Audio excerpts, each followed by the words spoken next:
Wow, Neil Armstrong. Hey, wait a minute. You're supposed to be on the moon. I just saw it on TV. Oh, there's a tape delay and with all solar winds.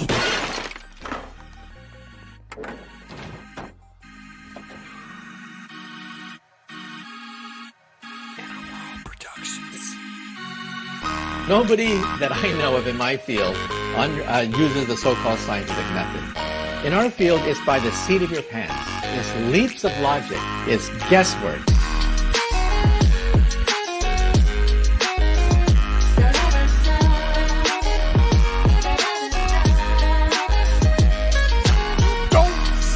You don't see the curvature of the earth. That stuff is flat. Glowbusters taking over.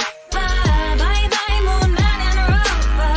NASA's so mediocre. Sorry, but your ball is dead, but your ball is. Glowbusters taking over. Gotta ride this roller coaster. But the truth is getting closer. Sorry, but your ball is dead, but your ball is. Get the shovel for the space hubble. Piecing up the puzzle. Need a burst your bubble. Evil gonna crumble, yeah? Sit down and be humble. Got the ball, you better fumble. You'll get mad, cause at this fight I'm about your uncle. And then they call me the liar. I mean, it's absolutely unbelievable the pathetic techniques that they have to use to prove their heliocentric model. Bob set the president, Jaren got the evidence. Arrows laying desert wisdoms, that sharkum is evident. Dead to earth electric and it's resonant. Your residence is heavens and I hope to settle in like some sediment. If we so wrong, why they lying to discredit it? That's not too intelligent, that's a guy, not an in court. But we ain't really in the settlement. It's time to awaken from the pseudoscience sedatives. Glowbusters taking over. Bye-bye, moon man and rover. NASA's so mediocre. Sorry, but your ball is dead, but your ball is. Glowbusters taking over. Gotta ride this roller coaster. But the truth is getting closer. Sorry, but your ball is dead, but your ball is. Inner World Productions.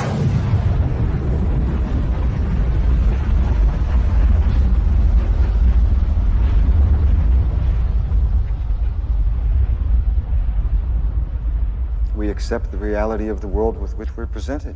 It's as simple as that.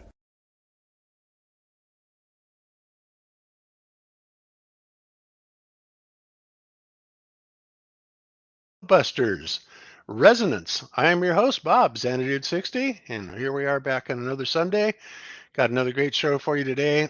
Got quite a few smaller things to talk about.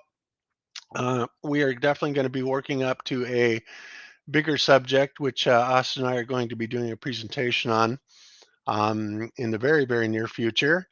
But yeah, it's I have to say, people, that the rivalry that is starting to go on in this community has surpassed the point of utter ridiculousness. And it just has to stop. It really does. And people are saying, "Oh, Bob, you just want a kumbaya community." Yeah, I do. I do want a kumbaya utility. I want a community. I want a community where we can talk to each other civilly and we can, work things out without having to be lewd and ridiculous and make absurd claims and stuff like that. And I do have a lot to say about it because, frankly, I am fed up. But we're going to hold off on that until us and I get to our presentation. I'm sure most of you know what this is regarding.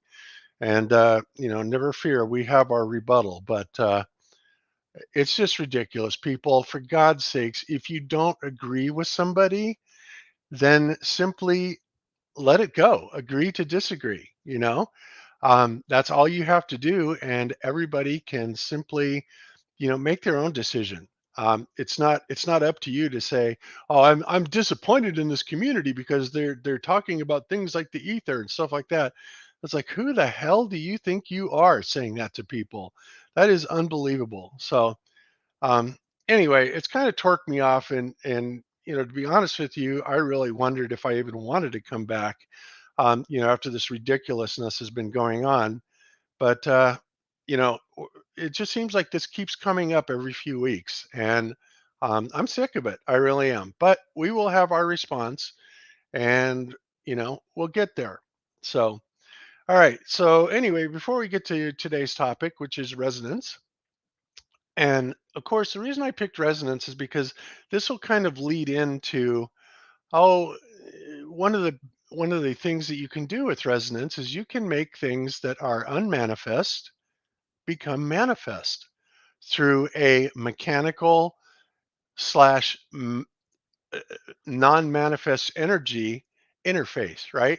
This is done in electrical engineering every single day, in electromagnetic engineering, RF engineering. We do this constantly. And so if you understand how a little bit of this process works, I'm hoping that we can take this further and we can dispel some of these utter ridiculous, and I do mean ridiculous, assertions that go something like, oh, well, electromagnetism doesn't exist. That is the dumbest thing I have ever heard in my life. And I have no words for that. I just don't. For 40 years, I've been in RF engineering, and that's pretty much what I know best out of anything. And if there's one thing I can tell you is that electromagnetic waves absolutely, positively do exist, and we can take them from the most basic type of formation through DC all the way up into modulating them into the terahertz if we need to. So anyway, so all right, let's go ahead and get to today's panel, and then we will get on with the show. First up, we have Jaron from Jaronism. How you doing today, Jaron? Bob, doing great. Thanks. Hello, everyone. Welcome to the show. And yeah, things are crazy. I'm guilty of some stuff myself, so need to start highlighting the good. I agree with you. Yep, absolutely. Okay, and next up we have from Down Under, but he's not Down Under, Mr. Iru Landucci. How you doing today, Iru? Hello, Bob. Hello, everyone. Doing great. I really love that skateboard from Back to the Future, one of my favorite movies. The movie that introduced me to my actual profession, the visual effects. But it's something that I see in Back to the Future too, when the Doc Emmett Brown start pulling off the floating road and entering into the Hill Valley in the future. There is two major banners with the lion's symbol from the Freemason and the Crux of Malta. So that was a little disappointed, but they are all in the club. So okay, yeah, I thought that was kind of cool too. And when I heard that thing was actually real technology, I thought, wow, that's awesome. Yeah. So yeah, but Another lie. Yeah. Well, it takes a little bit of behind the scenes technology to make it work, but technically it does exist. So I'll give it that much. That for sure. If we are really living in the free world, we can have that type of free energy devices and free movement, free floating, whatever. But unfortunately, that is not the industry standards. Give us things for free, right? Yeah. Well, I think that when we start understanding a lot more of, about the ether, then we will be able to bring these technologies into existence. And, Jaron found something really amazing this past week. And what's amazing is I knew about this back in 2006, but I never read the book, Jaron, the Brotherhood of the Bell. But in the Brotherhood of the Bell, the Nazis experimented with the ether technologies, to the max. I mean, they allegedly developed some really incredible technology out of it. But one of the things that I thought was amazing in there, Jaron, was that they were talking about, okay, so now we have to have this technology that we present to the world as the ether, and then we have to have the real technology that that we will be using for ourselves. So it's very obvious that by what's written in this particular book that it's typical government story, right? They give you one story for one take they want to give on it, and then there's the real story, right? Yeah, it's an incredible book. I started getting above my head, but I knew that you and Zach would love reading it, right up your guys' alley. Yeah, it really is. And Of course, the guy that wrote it he's one of the guys that used to hang out with Richard Hoagland, and that's I kind of left those guys back behind, but I had really heard that that book got fabulous reviews, and from what I've seen in it, it's pretty amazing. It really is. So Yeah, I started anyway, reading that last night. I mean, I'm only through the preface and it's already like, whoa. So it looks like an awesome book. yeah, it really does. So, and I'll make that available through the show notes, because I think that people that are interested in ether physics and the history of it and why they seem to be wanting to hide it from us, because it's one thing to not believe in it, and that's fine, but to understand that so many of the greats in electrical engineering understood this etheric physics so well that it just doesn't make sense that so much technology was built on it long before semiconductors, tube, pentodes, triodes, tetrodes, tube theory, all this stuff was built on this type of technology. And by the greats in the community or in engineering, and it's just hard to believe that it's just all for naught. And I don't believe that. And of course, when I saw that part that was talking about how there was quite the agenda to cover up the real story behind the ether, that kind of piqued my interest, which is very interesting. Because if you go looking out there, there is a ton of information. And the ether spans from everything you can look at as a definition. Some of it is not such a good definition, others good definition, but it even takes into account body chi or body energy, right? The 0 point energy that comes from the body, or 0 point scalar weapons is also coming from the ether. And these are very real technologies, and we're going to be talking about some of those things that the government has learned to play with, and this is where a lot of this weather control is coming from. So yeah, it's just an amazing subject. It really is. So there you have it. All right. So next up we have Mr. Good Times for All, or Zachary Zabala if you prefer. How you doing today, Zach? Hey, Bobo. Hey, everybody. Yeah, doing good. Playing with the Tesla coil a lot lately. I swear I think about it 100 times more than I actually play with it.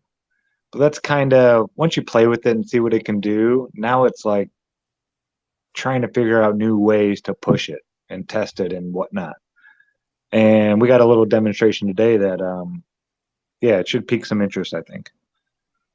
Oh yeah, most definitely. It's very cool. And it goes right in line with what we've been saying already about how it affects this downward electrostatic force that we've been talking about so much. And we just keep building the experimental evidence, the preponderance of evidence. Zach came up with another one that is really, really good, and we're going to play that here shortly. And because that's how you either prove or disprove something, guys. You don't sit there and ridicule people and tell them how stupid they are, or how do their balls taste or anything like that. That isn't how you do it. You do it by producing experimental evidence, whatever you want to call an experiment, observational evidence or whatever. But that's how you prove something, right? That's how you build your case. And just insulting people based on what they're trying to explain or understand is certainly no way to do that. So we'll be showing you that here shortly. So, all right, next up we have Mr. Austin Whitsitt from Whitsitt Gets It. How you doing today, Austin? Doing great. We're finally pretty much getting settled in to the house, so everything's cool, man. I'm probably the happiest I've ever been with a little family. Got some chickens, so I cannot complain. I'm looking forward to launching my YouTube back up. So it looks like a bunch of cool stuff on the horizon that's horizontal. And yeah, as to the drama thing, yeah, it's whatever, man. Who cares? But I will. A lot of people are asking me. Yes, I of course will be presenting a rebuttal, and like Bob said, I think Bob and I are going to do a show as well.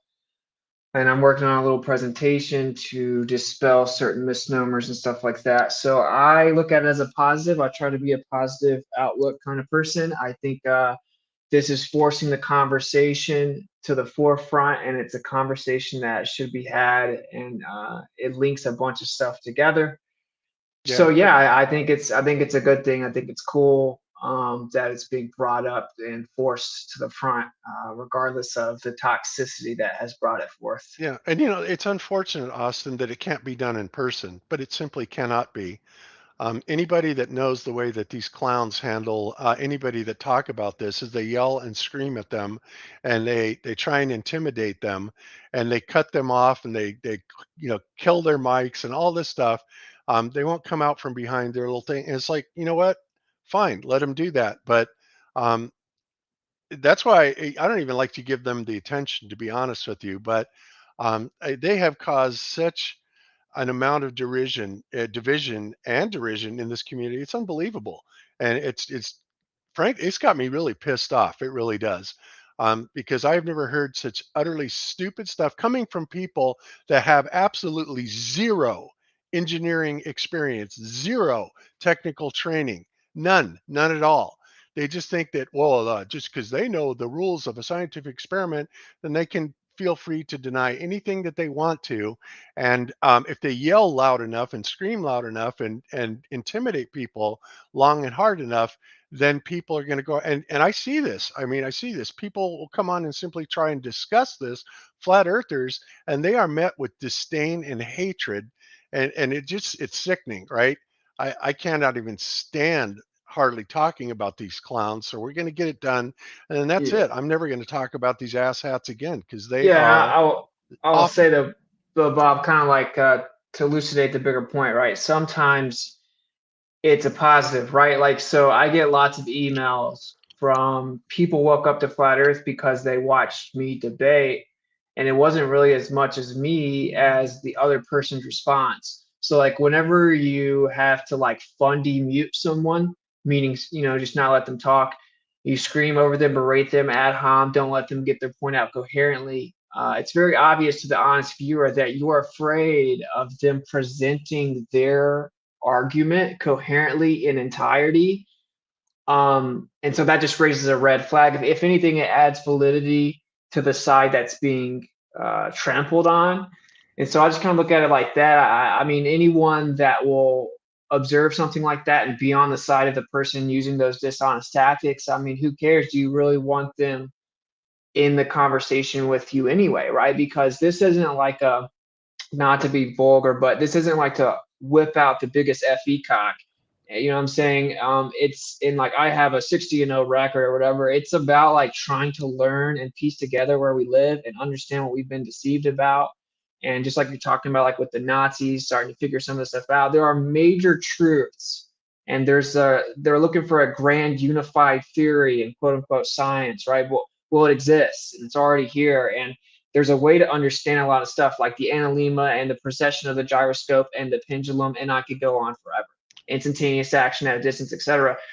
And so I just think for those that want to learn more and want to increase their knowledge, then we're going to kind of elevate. And I mean, even if the catalyst is toxic, it's whatever. I say, yeah, like rebuttal, but not stooping down to rebut it, right? So, yeah, like I said, I'm trying to look at it all positive. I think it's all good. It's cool. It's a beautiful conversation. It's what got me infatuated with this conversation online, and that's how you discovered me, was me ranting about magnetism, because I became infatuated with it. And I think it's probably the biggest topic. I think flat earth, that's cool and all, but this is probably the biggest truth other than the creator.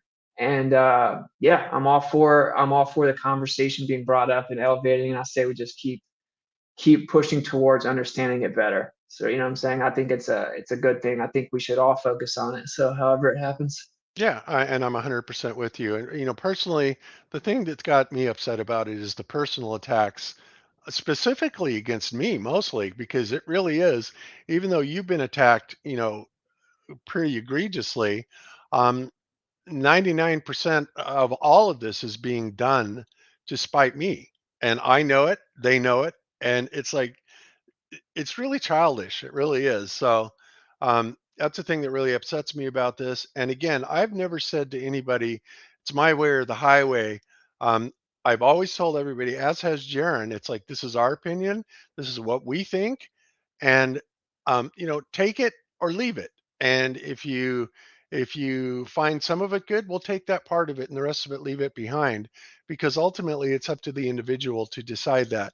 And you're right. When they approach other people, especially other flat earthers, with the hatred that they have done towards you, me, and so many other people, um, then most people can see what is actually going on there. And of course, this is also why their numbers are dwindling down to nothing. But that's their problem, not ours. So anyway, but we will get to that, and Austin are definitely going to rebut this. We're going to talk about it, and we're not going to stop talking about it. And if people do seem to make stupid statements like electromagnetic waves don't exist, I'm going to come down on them 100%, because that's the dumbest thing I've ever heard in my life. And there's a million ways to prove it. And I don't mean just, I mean, there's a million ways to prove it, period. Right. The semantical approach requires a little bit of specificity on our part. Like, so technically speaking, I would say waves themselves don't exist as they're types of movement. Wave is not what something is, rather what something does. Yes. Right. Yeah. But still, like, colloquially, electromagnetic waves certainly exist. Yeah, absolutely. So anyway, all right, cool. All right, is that everybody? Yep, I think that's everybody. Excellent. All right, so I guess what I wanted to talk about today is I was kind of looking at some stuff today, or actually this past couple of weeks, and gosh, I almost want to talk about this first. I want to talk about something that Kyle did, but he's not here yet. So let's just jump right into the resonance thing. We'll just kind of give you a little teaser about what resonance is. Okay. So resonance is the state of, it's kind of, in my definition, it's always been something that is akin to a state where there's a maximum energy transfer, right? So in other words, if you are a resonance somebody, or you're vibing with somebody, right? You feel their vibe, you get them, you understand what's going on. There is a communication going on there. There's a resonance that's happening, right? So that's one way to look at it. Resonance also takes place in electrical circuits, right? Electrical circuits, you can put an electromagnetic wave into a small circuit that consists of a inductor or a coil and a capacitor, and you can have both of them tuned, where you can actually vary the inductance and capacitance, and you can tune that resonant frequency to specific electromagnetic frequencies that are floating around in the ether. Okay, this is how your your radios work in your car, and your tuners, your stereo tuners, is they isolate a part of the electromagnetic spectrum, and they tune into it literally by creating a resonant circuit or a resonant tank that is highly sensitive to that specific frequency. Okay, so Wikipedia describes resonance as the phenomenon of increased amplitude that occurs when the frequency of an applied periodic force, or a Fourier component of it, is equal or close to a natural frequency of the system on which it acts. When an oscillating force is applied at a resonant frequency of a dynamic system, the system will oscillate at a higher amplitude than when the same force is applied at other non-resonant frequencies. So in other words, again, when you have resonance, a condition of resonance, you have maximum power transfer or a higher amplitude. Okay. Now, this is key, absolutely key when you're working in electromagnetic circuits. It's also key when you're working with the luminiferous ether. Okay. The luminiferous ether is nothing more than a modality of the electromagnetic wave and of electricity in and of itself, right? we know for a fact that when you have an electrostatic current that is being propagated across a conductor, it will cause a flow of electrons, which will then induce a magnetic field um, at a 90-degree opposition to it, right? So basically what it's doing is it's changing its modality from electrostatic to electromagnetic, right? It's kind of like ice. Ice is one of the few things where you can actually put it into, or water, you can put it into 3 different states, right? Water can be a liquid, it can be a gas, it can be a solid, and it can also be a plasma. And this is simply by changing the modality of how the water itself is working in. Okay, so and this is where we're going to be going with the ether eventually. So there you have it. All right. So what I want to do is there's a pretty good video here. You guys know Steve Mold? Are you familiar? Anybody familiar with this guy at all? No. Nope. Oh yeah, Okay. I've seen him. He does physics stuff. He's kind of like Action Lab, but not the same. Yeah, he's kind of like that. He's really good. He's got excellent science experiments. And I want to show his description of resonance, which I think is really outstanding. And he does it by using a mechanical interface. So I want to play this and then make commentary in between, but I think this is a really, really good way to understand resonance and kind of get a clearer picture in your head. So let me go ahead and play it. Oh, you know what? I need to reshare it with audio. Hang on.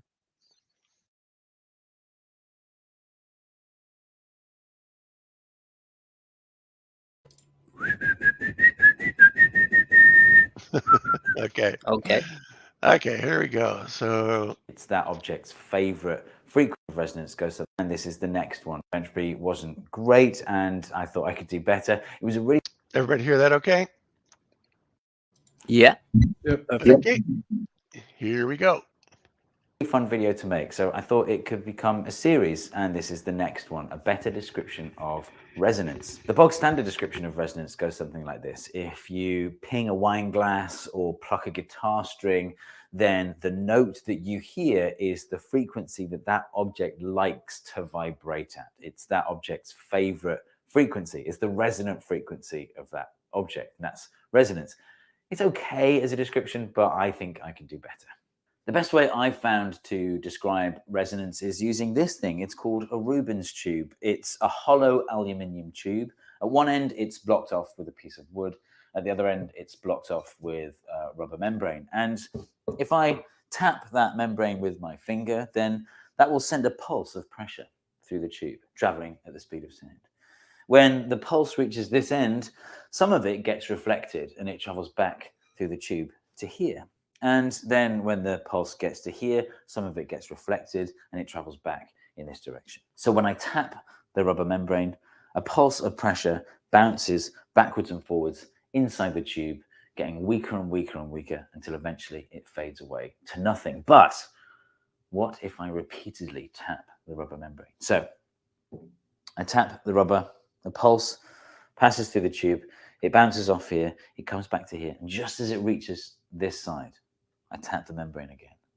And now the pulse is even bigger than it was before because I've added to it. So now a larger pulse is traveling through the tube. It bounces back, gets to here. Just when it gets to here, I tap it a third time. And now the pulse is even bigger again. And if I keep doing that, if I keep tapping the rubber membrane at just the right time, the pulse will get bigger and bigger and bigger. Right. So essentially what he's doing is he is tapping that at just the right interval at the right frequency, right? Where the energy that he taps in with and the energy that's being reflected becomes additive, okay? And this is super important in resonance because this is not only how scalar waves can get built, but also, again, how amplifiers can work and stuff like that. Now, in the case of scalar waves, and this I'm going to take us off subject just a little bit here, but scalar waves are a little bit different. And this is another modality of the ether where um, well, let me see. What's a good example for how a scalar wave works? Okay, here's a good example. Say I had a bunch of dominoes, right? And they're all different sizes and they're progressively getting bigger, right? So I have a normal size domino, and then I have another one that's about a third bigger than that. And then another one's about a third bigger than that, and on so on and so forth, okay? Until eventually I get up to the size of a domino that um, is the size of a building, right? So what I can do, a good example of scalar wave, is to cause this directed resonance and amplification uh, by causing an additive type of effect to happen to the energy that is being dispersed. Like, for example, when I knock over one domino into the next domino, the next larger one, um, then it's because it's smaller, it's big enough that it's going to knock over the next domino, and then the next one, the next one. And eventually, by the time you get up to the domino that is the size of a building, when it comes down, it's going to have the power of a bomb, essentially, right? That's behind it. And all we're doing is taking advantage of um, and a natural energy that is already found in nature. Um, Right there. Ooh, and Zach just popped in. Hang on a second. All right. So anyway, so that's just another modality. But let's continue on with this with the tube here and hear how he describes this, because this is really cool the way this works, and not to mention it's a pretty neat little piece of technology as well. And that's resonance. Resonance is getting the timing just right, getting the frequency just right, so that the energy you put into the system adds to the energy that's already there. That's resonance. So the frequency of taps that I need to get, that's the resonant frequency of the column of air inside this tube. But it's not the only resonant frequency of the column of air. There are infinitely many. So, for example, if I tap the rubber membrane and a pulse goes into the tube, and then I tap it a second time, so now there are two pulses inside the tube. Look, they cross over like this. And then the third tap happens when the first tap gets back. Or I could tap the rubber membrane twice. So, one goes in, another one goes in there maybe, and then a third one goes in like that. And then the fourth tap doesn't happen until the first one gets back. But I'm still getting the timing just right, so that the energy I put in adds to the energy that's already there. It's just that I've waited for a couple of taps to go in first. So what's that like when you've got pulses coming in from this direction and the reflected pulses coming back, and they're crossing over each other? It looks like this. So the waves coming from both directions, they cross over each other and they add together. And when you add them together, you get something called a standing wave, where you have nodes and antinodes. The nodes are the points where there's no movement, and the antinodes are the points where there's lots of movement.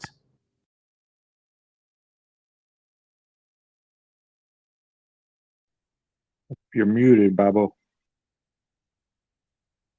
I hate it when that happens. Okay, so one of the things that also came out was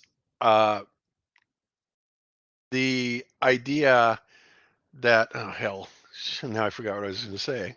Let me play this again, part over again. Hang on a second, and then I'll say it again. Hang on, my bad. In from this direction and the reflected pulses coming back, and they're crossing over each other. It looks like this.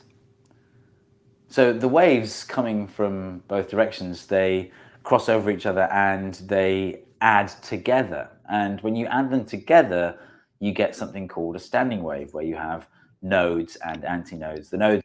Okay, that's what it was, a standing wave. So some people say that light is a particle, right? Other people say light is a wave. Some people say light has properties of both.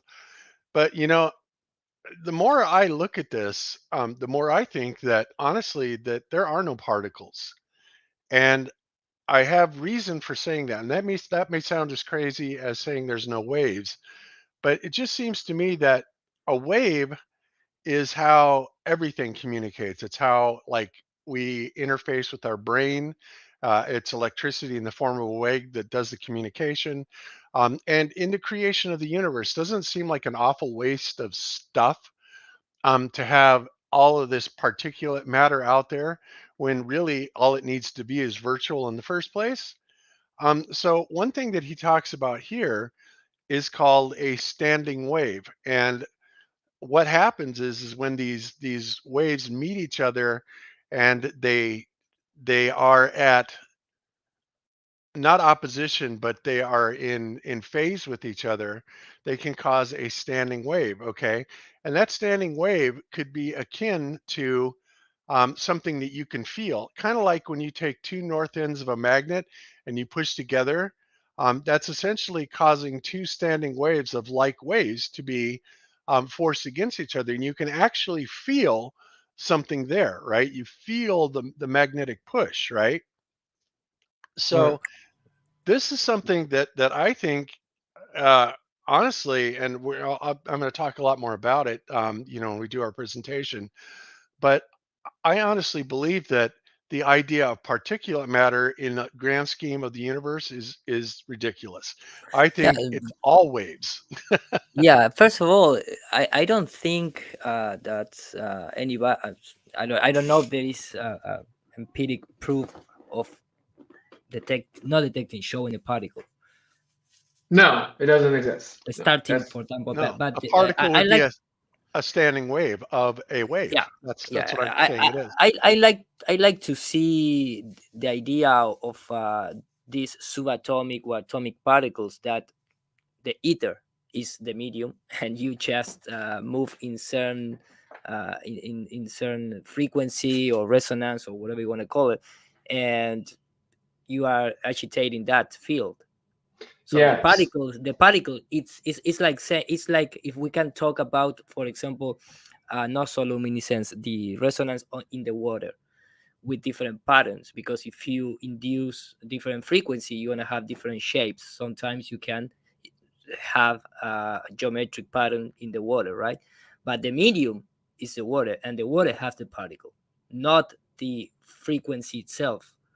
I don't know Right. if I Exactly. That's explain. well Yeah, like said. if you dropped a rock in the water and it rippled and a little For droplet came example, up, exactly. So the they call light the is droplet the particle. exactly. So the light is the light itself doesn't have particles. The light is electromagnetic frequency, energy, whatever, and you are agitating the medium called the ether. Right. And So it's an ether perturbation, right? So like yeah. sound is a perturbation of the air. And that's why Tesla Yes. said that light is a sound wave in the ether. So it's just a disturbance of the background medium. It disturbs it, it perturbates it, and then that's what we observe. And then stupid materialistic humans want to count it, so they act like it's a bunch of little balls. Yeah, well, after all, they need to change like 3 times the model of the atom, and I think the last one is this how you say in English, this idea of you don't know where the particles around the atom it is, but you can guess where it's going to be in the certain time. It's I don't know exactly the name in English, sorry guys, but they are changing a little bit from explicit particles to the certainly of okay, this could be a particle over here or over there, depending where. If we look at it, superposition. Yeah. Yeah, superposition. If we look at it, then it's there, and it can be everywhere at the same time. At the same time, exactly. Yeah, bro. And particles are instant. Like they're just, bro, just don't even leave they the house. just appear for you to write your equations and prove that you have I know. particles. Quantum mechanics is one of the dumbest sciences ever. It really makes no sense whatsoever. It's a bean counting type of thing. Everything has to be bean counted. It has to be quantified. And there are a lot of things that simply are not manifest as we realize them, as we perceive them, right? It's Of just course. like when you feel something, or if you put a storage in a block of RAM, right? Does that change anything physically? No, not really. So what's actually happening there? Well, something non-physical is changing inside of it, right? Or do you feel, when you feel love, how do you quantify that, right? You don't. And again, to say that nothing can exist unless you can quantify it is ridiculous. And that's just, quantum mechanics was one of the worst things to ever, come about in physics ever. And It I has think a lot of people it realize has this. yeah, it has more deeply meaning, because the quantum mechanics is like the religious part of the science itself. Exactly. Exactly. But I gotta say, it's basically materialism's religion. But I would Exactly. say that like quantum mechanics is useful, right? Meaning it gives us precision, right? So like we look at these phenomena and we get precision so that we can replicate technology with precision. Meaning that like the way I've been trying to say it is it's a conceptual model. It'll sound familiar, a conceptual mathematical model where you presuppose a sphere and then you conflate it to reality. Does that sound familiar? But so like the point I'm making is it has a use case, right? Like in order to really replicate technology with precision, the quantification is useful, right? Would you agree, Bob? Like it's useful for that purpose, but the problem is when you then try to conflate that conceptual quantification to reality itself, where you lose the plot, right? I Because agree like, completely. yeah, But the problem is that that's the whole thing. In the eyes of the quantum mechanic, um, if you can't quantify it, it doesn't exist, and that's just right. stupid. And you can't quantify the immaterial. And this is why it's insane you'd ever have a flat earther on that side, right? Because it's just materialism. Like nothing can exist outside of the material world. So we have to count it and presume it to all be physical and material when you Yeah, just but they obviously need can't to believe in quantify. antimatter and things like that. That's what I'm saying. How do people not see this? If you disagree with the ether, then you pick atomism and quantum mechanics. So now you have antimatter. You have all this crazy like Yeah. quantum entanglement. It's there, it's here, it's not there, pops into existence, virtual photons. It's like, bro, what happened to scientific method again? Yeah, exactly. It's pretty ridiculous. So that's why, I think that when Einstein came about and, the general theory and special theory of relativities came about and essentially tried to eliminate the ether, and yes, we know Einstein eliminated the ether, but Einstein was also a big proponent of the ether. But this is where, this is one of those things. It's like, why would Einstein take such a radical departure unless he was pushing an agenda? And I think Yeah. it's pretty obvious that he was under pressure to do so, It's right? also misunderstood, right? Like they're saying that when we promote the ether, we're promoting what Einstein did for relativity, but they're not understanding the quote where Einstein says space-time must have physical properties, and in this sense, as in the sense of physical properties, there must exist an ether, and in fact, space without ether is unthinkable because you'd have no mechanism for the motion. It's in the sense of physical properties. He undoubtedly, irrefutably, not debatably he did away with the current framework of ether and replaced it with spacetime. And he's just saying that in the sense of physical properties, ether exists, right? And then yeah, I mean, I agree. I think he was just like a grappler puppet that was put in place for an agenda. I don't think he did anything. Yeah. Oh, without a doubt. Yeah. Einstein was, well, he never did anything. He never had a single patent. He never had a single Only accomplishment. one. Well, Only yeah, one. he invented a blouse. That's Oh, right. blouse. Yeah, but wait, he didn't even come up with relativity, right? We all know. No, Henry and also the photoelectric phenomena. was actually his wife, but even that she didn't come up with either. It was discovered before him. And then Henry Poincare came out with relativity a year before Einstein published his work, and then he got credit for it, but he never got the Nobel Prize for relativity because Henry Poincare shortly after released a refutation of his own theory that Einstein had stolen. So it's like he literally did nothing. He like literally did nothing at all. Like there's nothing that he did. And it's really kind of crazy when you see that. Then there's really no other option other than he was just a front. Yep. Absolutely. So, yeah, and you have to look into that. And of course, if especially us in this truther community, if you don't understand by now that obviously there are technologies and things that the elite would rather have covered up, and they will make agendas, very strongly to do just that, then you've missed the entire point. And this is exactly what is going on with why there's so much obfuscation on things like the ether, right? Why are there so many different definitions of what the ether does? Why does it seem to be all encompassing and yet encompassing nothing right at the same time? It just it is purposely made to be confusing, right?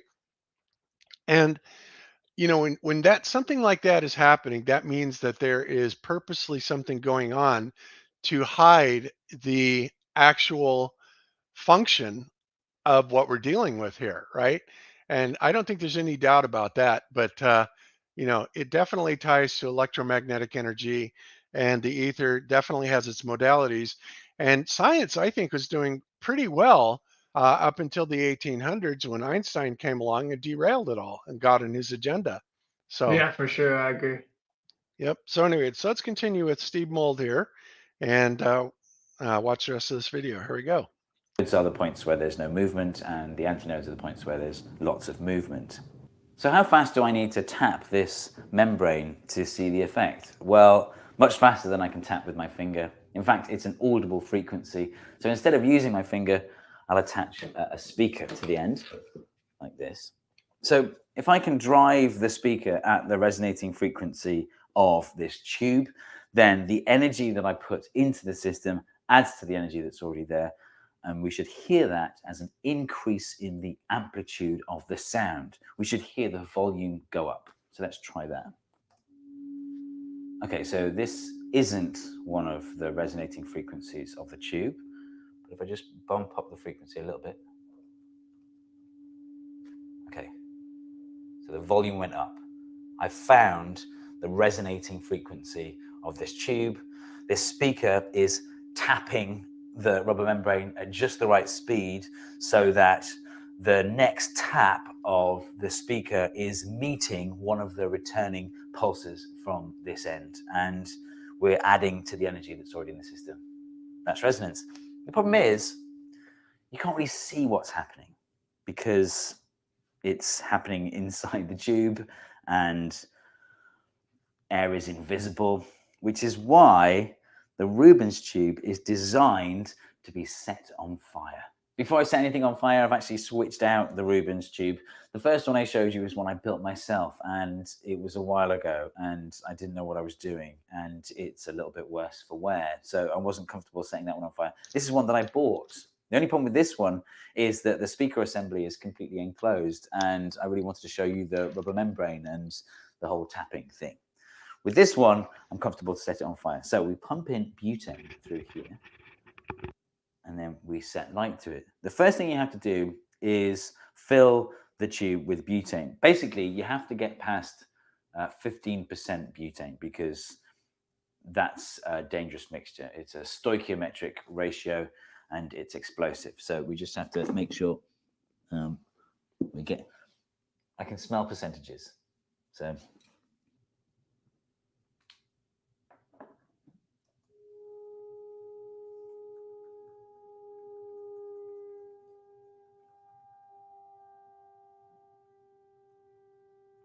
That's so cool.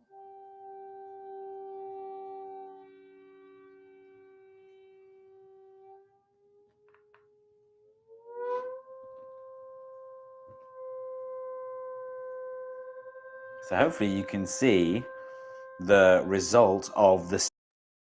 Yep. So what we're actually seeing there is, you notice when he changed the frequency, we can literally see the envelope, the RF, or not the RF, the audio frequency amplitude waveform that is being displayed by the amplitude of the fire, right? So if you were to carry this out and if we were to plot it all the way across, it would be a sine wave, kind of like up, down, up, down, up, down, up, down. Now, most things like electromagnetic waves, for example, you can piggyback one signal of frequencies onto another signal of frequencies. There's multiple ways to do this. One technique is called amplitude modulation.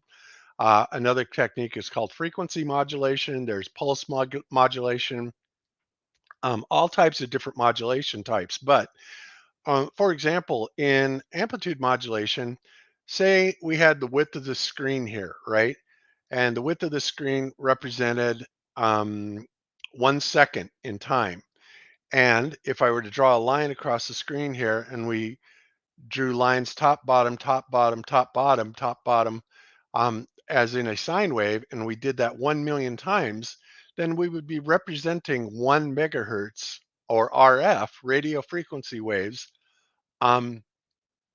across this oscilloscope. And I wish I had an oscilloscope, and I'm actually going to buy one because that's really going to help you people understand a lot when we have a thing that we can display these frequency on and the modulations.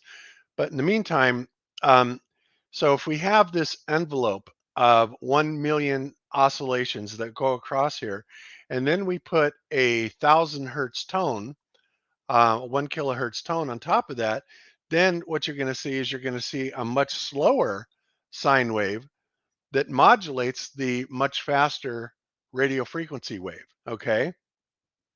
This is called amplitude modulation.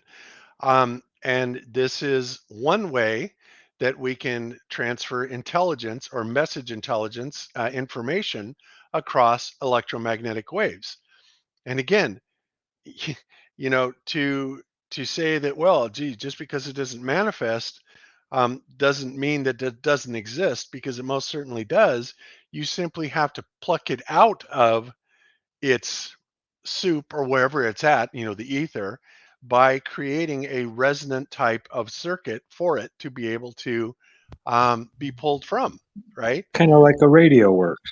You need That's that antenna and the right resonance to grab that frequency out of the air. That is exactly right. And same way with television signals, same way with ham radios, even same way with computers, right? Even though we're not typically transmitting computer signals, because this is a completely digital type of basis. Yeah, same type of stuff.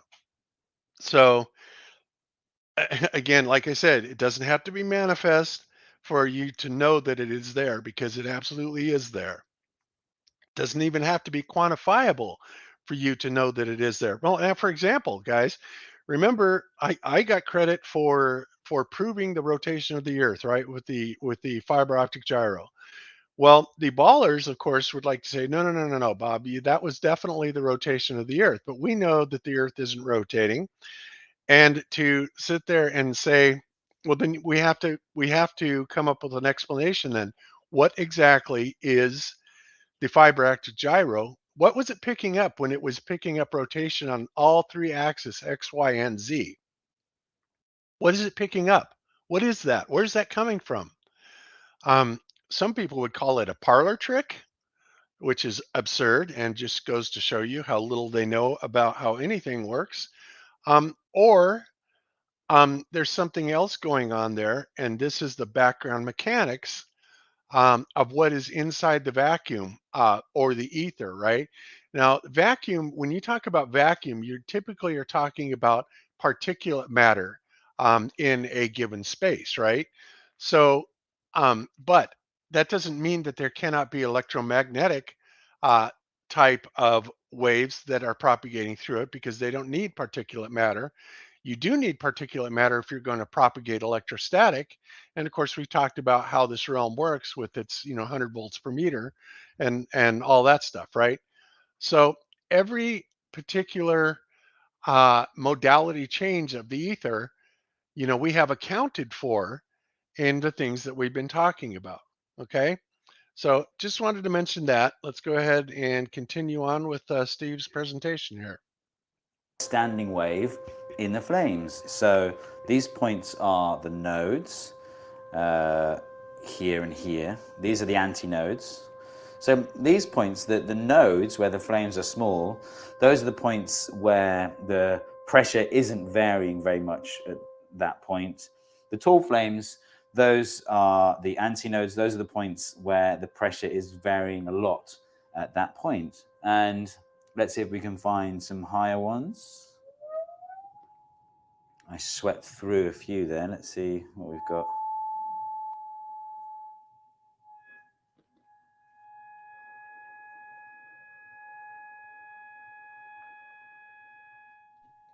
So the higher the frequency, the more mountains you'll see. The more, yeah, valleys and peaks, yeah. Yeah, because each one of these represents an individual oscillation of audio frequency, right? So here's the audio wave. Let's continue the entire length of the tube would be the RF wave, if you will. But then you have the sine wave that is on top of it that's representing the audio modulation that's on it, okay? And literally, if we were to take the signal, not fire, obviously, but if we were to take the signal in an electromagnetic form and we pass it through a couple of diodes, right, and then hook it up to a speaker, guess what? We're going to hear it. We're going to hear it demodulated from the overall carrier wave, and we're going to hear that tone. So it's pretty cool the way it works.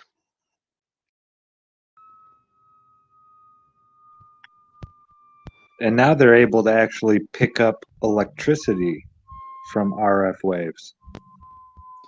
This is crazy, man.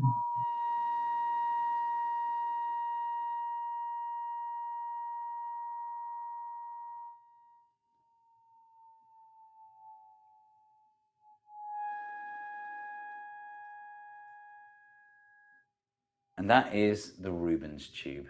So what's all this got to do with the sound that something makes when you hit it or pluck it or blow over it? Well, any scenario like that you come across needs its own explanation. So let's look at one particular example. Let's look at wind instruments.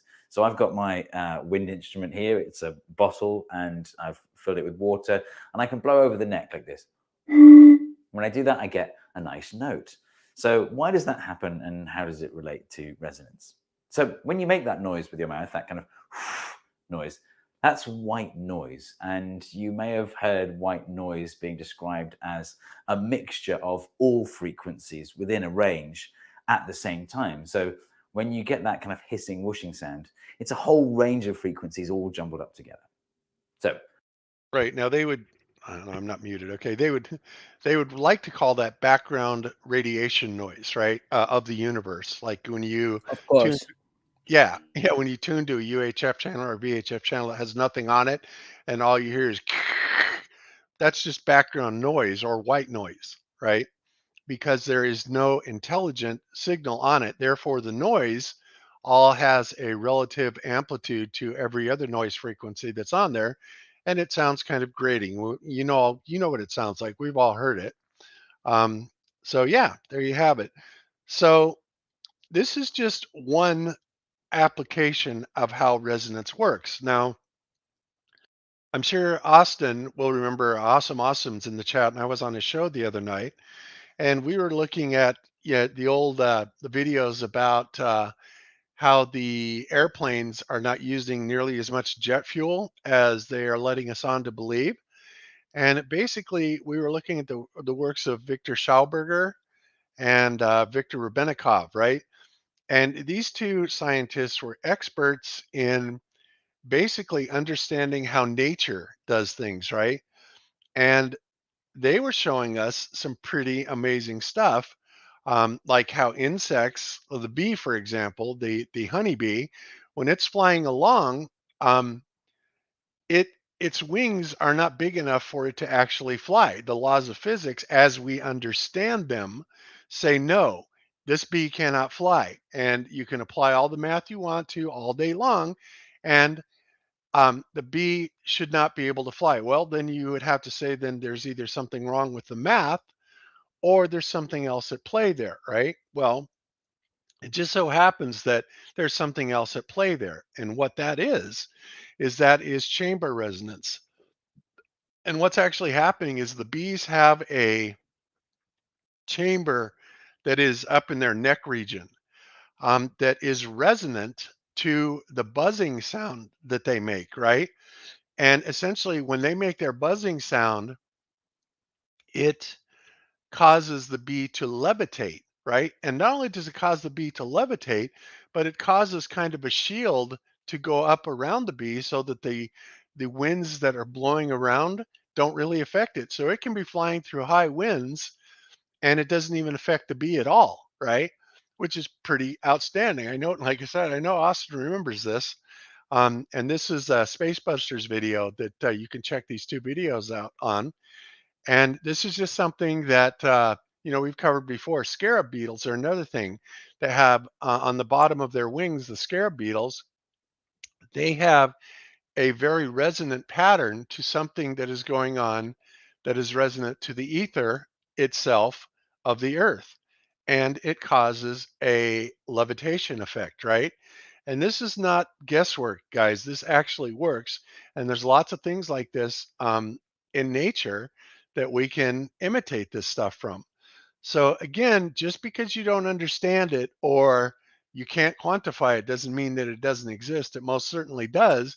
You have to simply keep pushing and find the answer, what's actually going on there. So there you go. Let's continue. When you blow over the neck of a bottle, you're driving the body of air inside at a whole range of frequencies. But because of what we learned with the Rubens tube, it's actually only the resonant frequencies of the body of air inside that get amplified. And so those are the ones that you hear. Interestingly, when you hear a wind instrument, you perceive the lowest resonating frequency.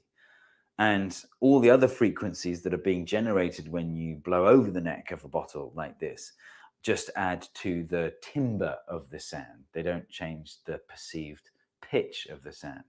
So the quality changes, the timbre changes, depending on the balance of the resonating frequencies that are generated. And it's this balance that helps us to distinguish one instrument from another. The case of a guitar string being plucked is a bit more, it is a guitar, actually. I'm just massive.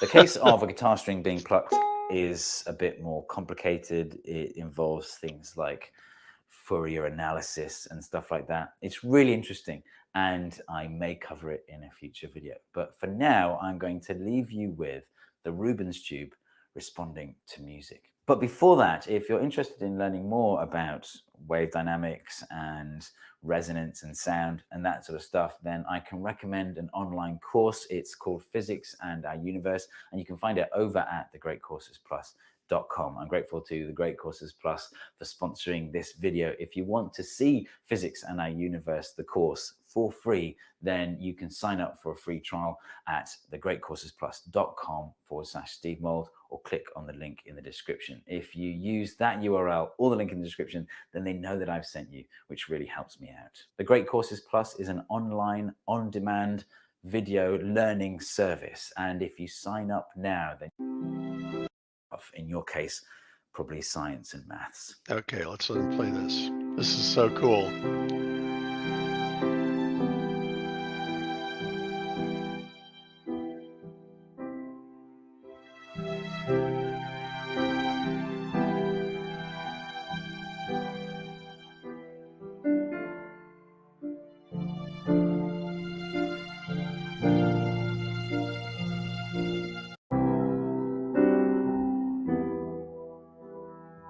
All right, so as you can see, the fire and the amplitude and the complexity of the wave goes right along with the musical sound, and it's just giving us a nice graphic representation. Of course, oscilloscopes also do this for us, but this particular methodology that Steve chose to display it really, I think, puts it in a nice little box that we can really understand, because we can understand air pulses going back and forth. And that we all understand that it takes a certain amount of time for wavelengths to get a certain amount of distance, right? Because unlike the speed of sound, which is, drop the mouse, Bob, skipping all around is confusing. Oh, sorry, Bill. I shouldn't read the chat when I'm doing this, but anyway, yeah, I'm skipping around only because I'm just trying to show you guys that there's a million different ways to look at this. And I mean so many that it's utterly ridiculous. And it amazes me that most people have never really looked into this at all. But there you have it. So, all right, guys. Whoops. So I think that's probably, well, there's one other thing here that is another thing that is in sync, and I think this is kind of another resonance type of thing. It's another Steve Mold type of video, but this goes to the idea of the universe being a created place and intelligently designed. Okay, right? So if the universe just kind of exploded from nothing into everything, why do we have such incredible symmetry and such perfect rhythmic um, events that are going on, right?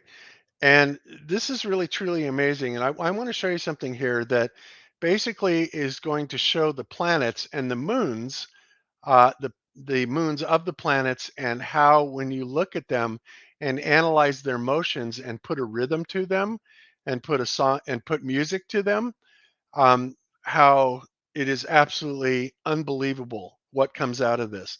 And I just thought I'd throw this in there just because it shows you that there's no way that this place was just happenstance. You know, it was absolutely intelligently designed. So let me just jump to that part really quick here. I think this might be close. But we have discovered them in other star systems. To 9 to 12. What? In this video, I described the restoring mechanism for a 2-to-1 ratio. Mechanisms for other ratios are more complex, and I won't go into them for this video. But look, here's the TOI 178 system as an animation. I've actually animated it so all the planets meet up in a single line periodically. That might not be the case. Actually, it probably isn't the case. Like, you can have all the planets in pairs being in resonance with each other without them all having to meet at the same time. That's true for the three largest moons of Jupiter, for example. They don't all meet in a line, but they do pair up individually. But let's assume they all meet in a line just because it's easier for me to animate. And also because I want to point out something quite interesting. Like, it's hard visually to see the structure of this resonance just watching the animation. Like, occasionally when they all meet up in one go, you can see that there are these patterns, but it's not so easy to see the individual pairs of resonances. But it turns out you can tap into a different part of your brain. Your auditory system is really good at seeing patterns in time. So like, it's very easy to recognize a beat. It's easy to recognize relationships between beats. So we can do something really interesting. We can take this orbital resonance data and turn it into sound. It's called sound every time the planet sweeps through this line. And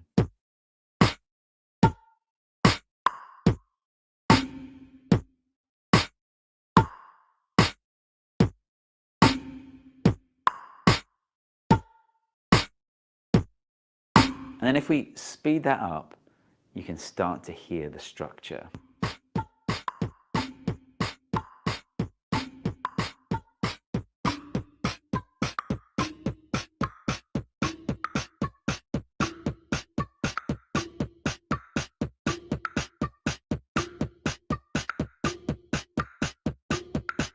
You might recognize 2 times UK. So the thing that's really cool about this, guys, is that if you plot out the planets' orbits, right, and the moons and the planets' orbits, not only do you get these amazing amazing geometric patterns, but when you apply them to music and to rhythm, it's absolutely coherent, right? What we're seeing here comes to life. And there are other things that are like that too, by the way, which I find very interesting, like the first few chapters of Genesis. I have a CD that has the first few chapters of Genesis that has been converted to music. And that is astounding. In fact, I'll have to dig that CD out one of these days and, show you guys that, because that's absolutely amazing. But yeah, it absolutely has coherence. There's intelligence to it, and it's just amazing when you look at it. So let's continue on. Hey, beatbox champion Beardy Man there. Just to close the loop on that one, you may remember I put a video up a while back of me doing stand-up comedy about a friend of mine whose dad was wrong about maths. Well, the dad who was wrong about maths is Beardy Man's dad, also Jay Foreman's dad, because they're brothers. Our auditory system doesn't just find patterns in beats, it finds patterns in tones as well. In fact, if you take a beat and speed it up beyond around 20 hertz, it becomes an audible tone. So what if we took these moon and planetary systems and sped them up until there were tones we could hear? Like if we speed time up until Ganymede is going around Jupiter 261.63 times per second. Well, that frequency corresponds to C below middle C. And because Europa has an orbital period that is half that of Ganymede's, it has double the frequency. And you might know that when you double the frequency of a tone, you're moving up one whole octave, which means that if Ganymede is C below middle C, then Europa is middle C, and then Io is C above middle C. And that would sound like this. Neptune and Pluto have frequencies that are in the ratio of 2 to 3. And in music theory, the distance between two notes that are in that ratio is called the perfect fifth. And an example of that is D to A.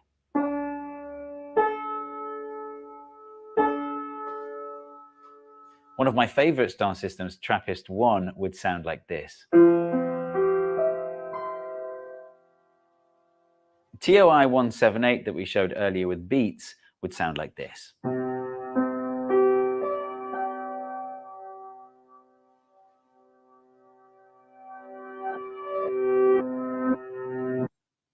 I've got some more Skillshare course recommendations for you. They're sponsoring. Okay. It's like a Kepler music of a sphere and all the stuff that at that time there was even Kepler create and partiture for classic music and things like that. Yes, It's absolutely. remind me that came from the Greeks, and this idea that the spheres in this heaven must be have a tone, and supposedly NASA proved Kepler's idea in 2012, sorry, with a special spacecraft and all that stuff. Yep.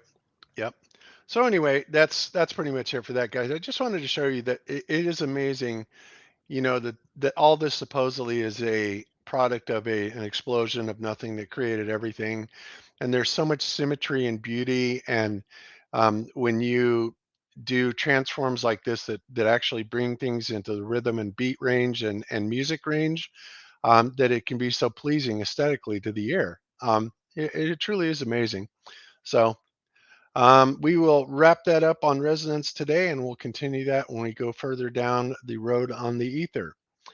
So I know that one thing, yeah, here by the way, guys, is the Brotherhood of the Bell, SS Brotherhood of the Bell, okay? And basically they're talking about, where is that? Okay, so Lynn outlines his case for occulted physics and technology in a series of clearly stated and provocative questions, and then an equally clear and provocative answer. Is it possible that an entire area of physics has been declared virtually occult and off limits to the public or to private individuals by a powerful group so that all science education or data generally available to the public has been screened to eliminate references to it? Is it possible that the actual science involved in electropropulsion has been replaced with a bogus science which has been promoted and promulgated to the extent that no one except the esoteric elite know the truth? And if so, has the occult science become the exclusive province of very few specially selective corporate government priests? Well, I think the answer to that is obviously yes. And then from there, they go into basically how this is done, right? And like I said, when I first saw this kerfuffle coming down around the luminiferous ether and then read this, I just thought, oh my God, of course that, you know, somebody had to have written about this. And this is why there seems to be so much conflicting information. They're muddying the waters as usual. But when you have poor researchers that are trying to debunk something and bring everything to their point of view, they can simply deny everything because of, well, word parlor tricks. Okay. But we're going to go a little bit beyond that, and we're going to dig much, much deeper and, keep presenting our cases. But yeah, So, hey, if Mickelson Morley is a parlor trick because it uses interferometry, then how can you invoke like the quantum eraser? yeah, exactly. Wow, I was just wondering how is one a parlor trick and one I don't know. Anyway, Yeah, well, like I said, it's called cherry picking, right? And again, this is usually done by people that are pushing an agenda, which makes me really raise my eyebrows at some people in this community pushing that, because it's like, well, I won't go into that now, but there's something really, really suspicious about that. That's all I'm going to say. So, all right. So Jaron, did you have something that you wanted to talk about today specifically? No, not specifically. You guys can do your presentation if you want. Oh, we kind of just did. Oh, that was it. Okay, I thought you guys were doing something together. Yeah, so I know you had something, and Austin said he might have something, and you said you had something, so I went ahead and went first. I got a little something. Okay. Yeah, I just people can watch my last night's show. Was one of the better parts of it was I don't know if you saw there's that German physicist lady or something, and she's telling us that free will doesn't exist. It's probably one of the dumber things I've ever heard, and it's just a cocky astrophysicist pretending like they know everything. They say like, if you can disagree with this, but you're going against all established science, and therefore you're wrong. We're right. And basically they say there is no free will. And if you say, yeah, but I could have chose this or chose that, they say, yeah, but once you've chosen something, there's no proof anymore that you could have chose something different.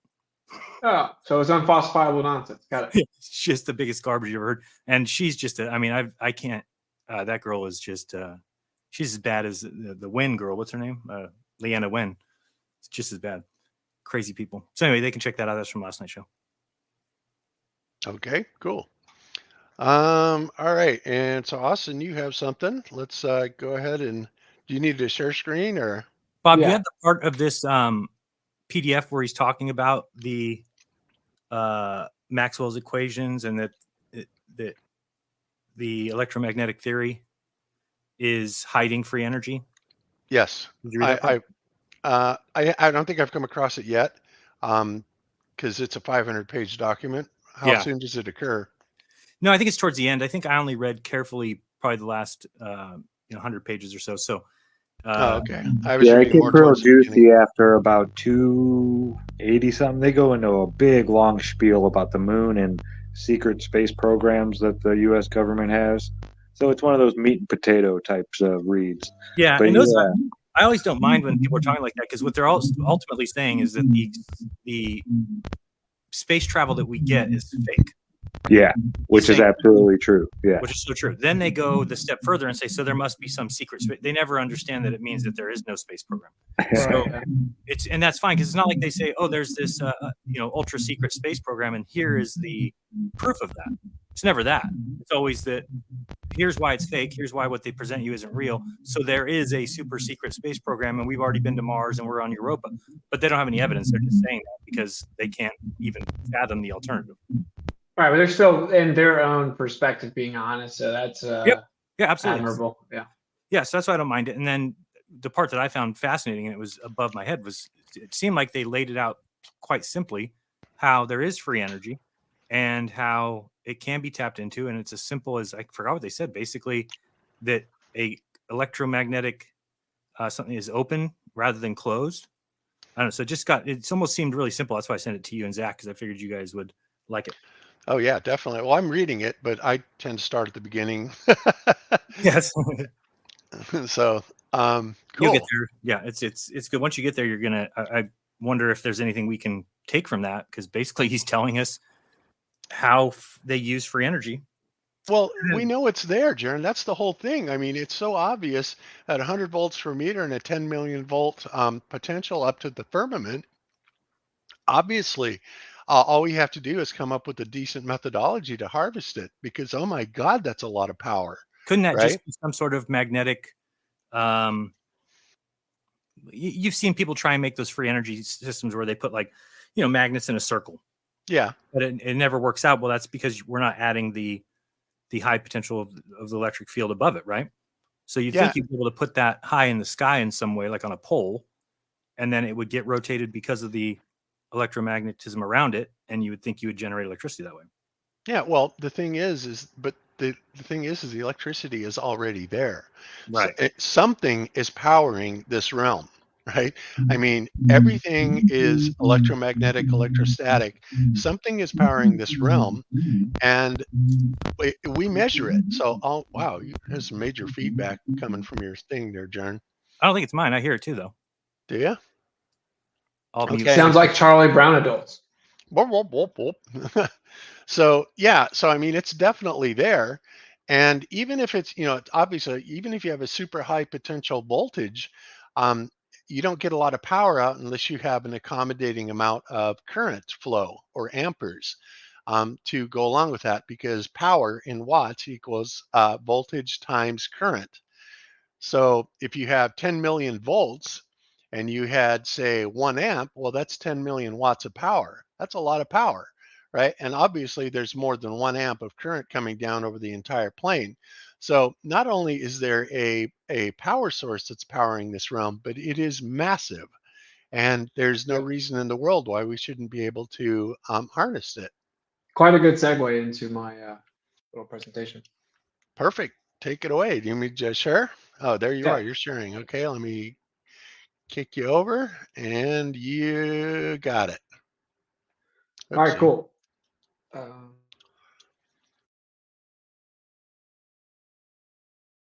That's weird. I'm not seeing the. I'm not seeing what's on your icon. The toroid. I'm seeing a toroid on your icon, but nothing on the screen. You want me to try to? I'll try to reshare it maybe. Okay.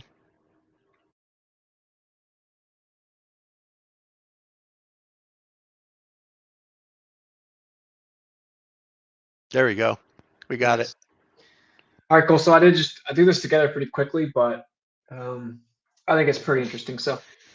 So we basically have a fundamental manifestation of energy in everything that exists, right? So really the only one field of force that exists is magnetism.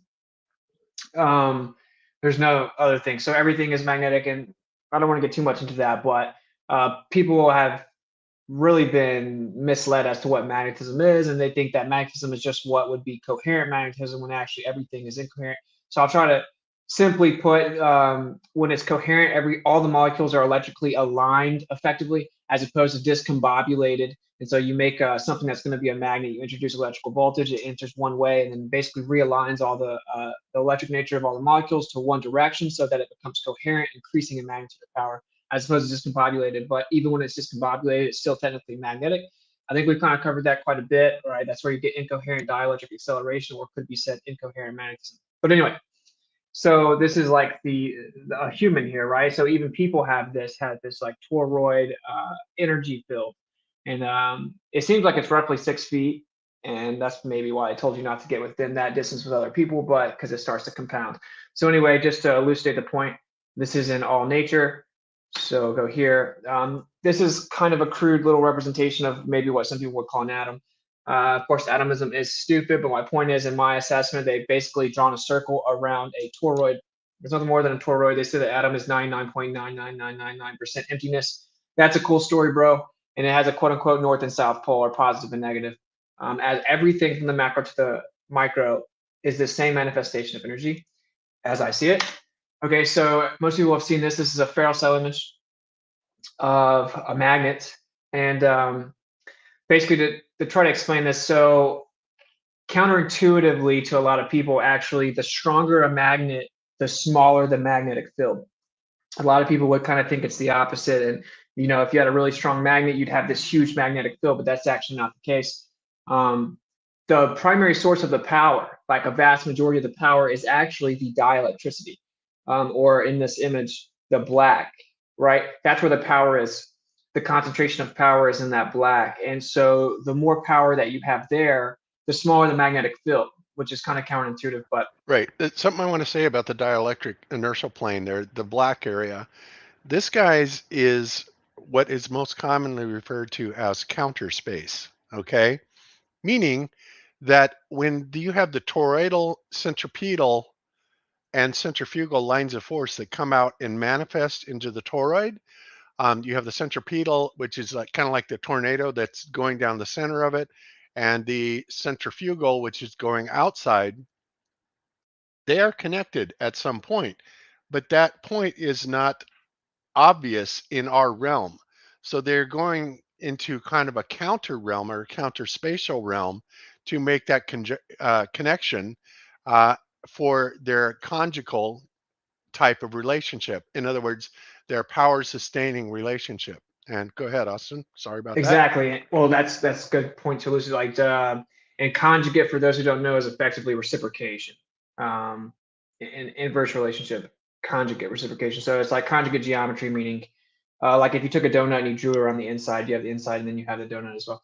So like this top right image here would be speculatively us looking down on the earth. Okay, speculatively, right? But so if you look on like the bottom left, you see that white line where you have the inertial plane.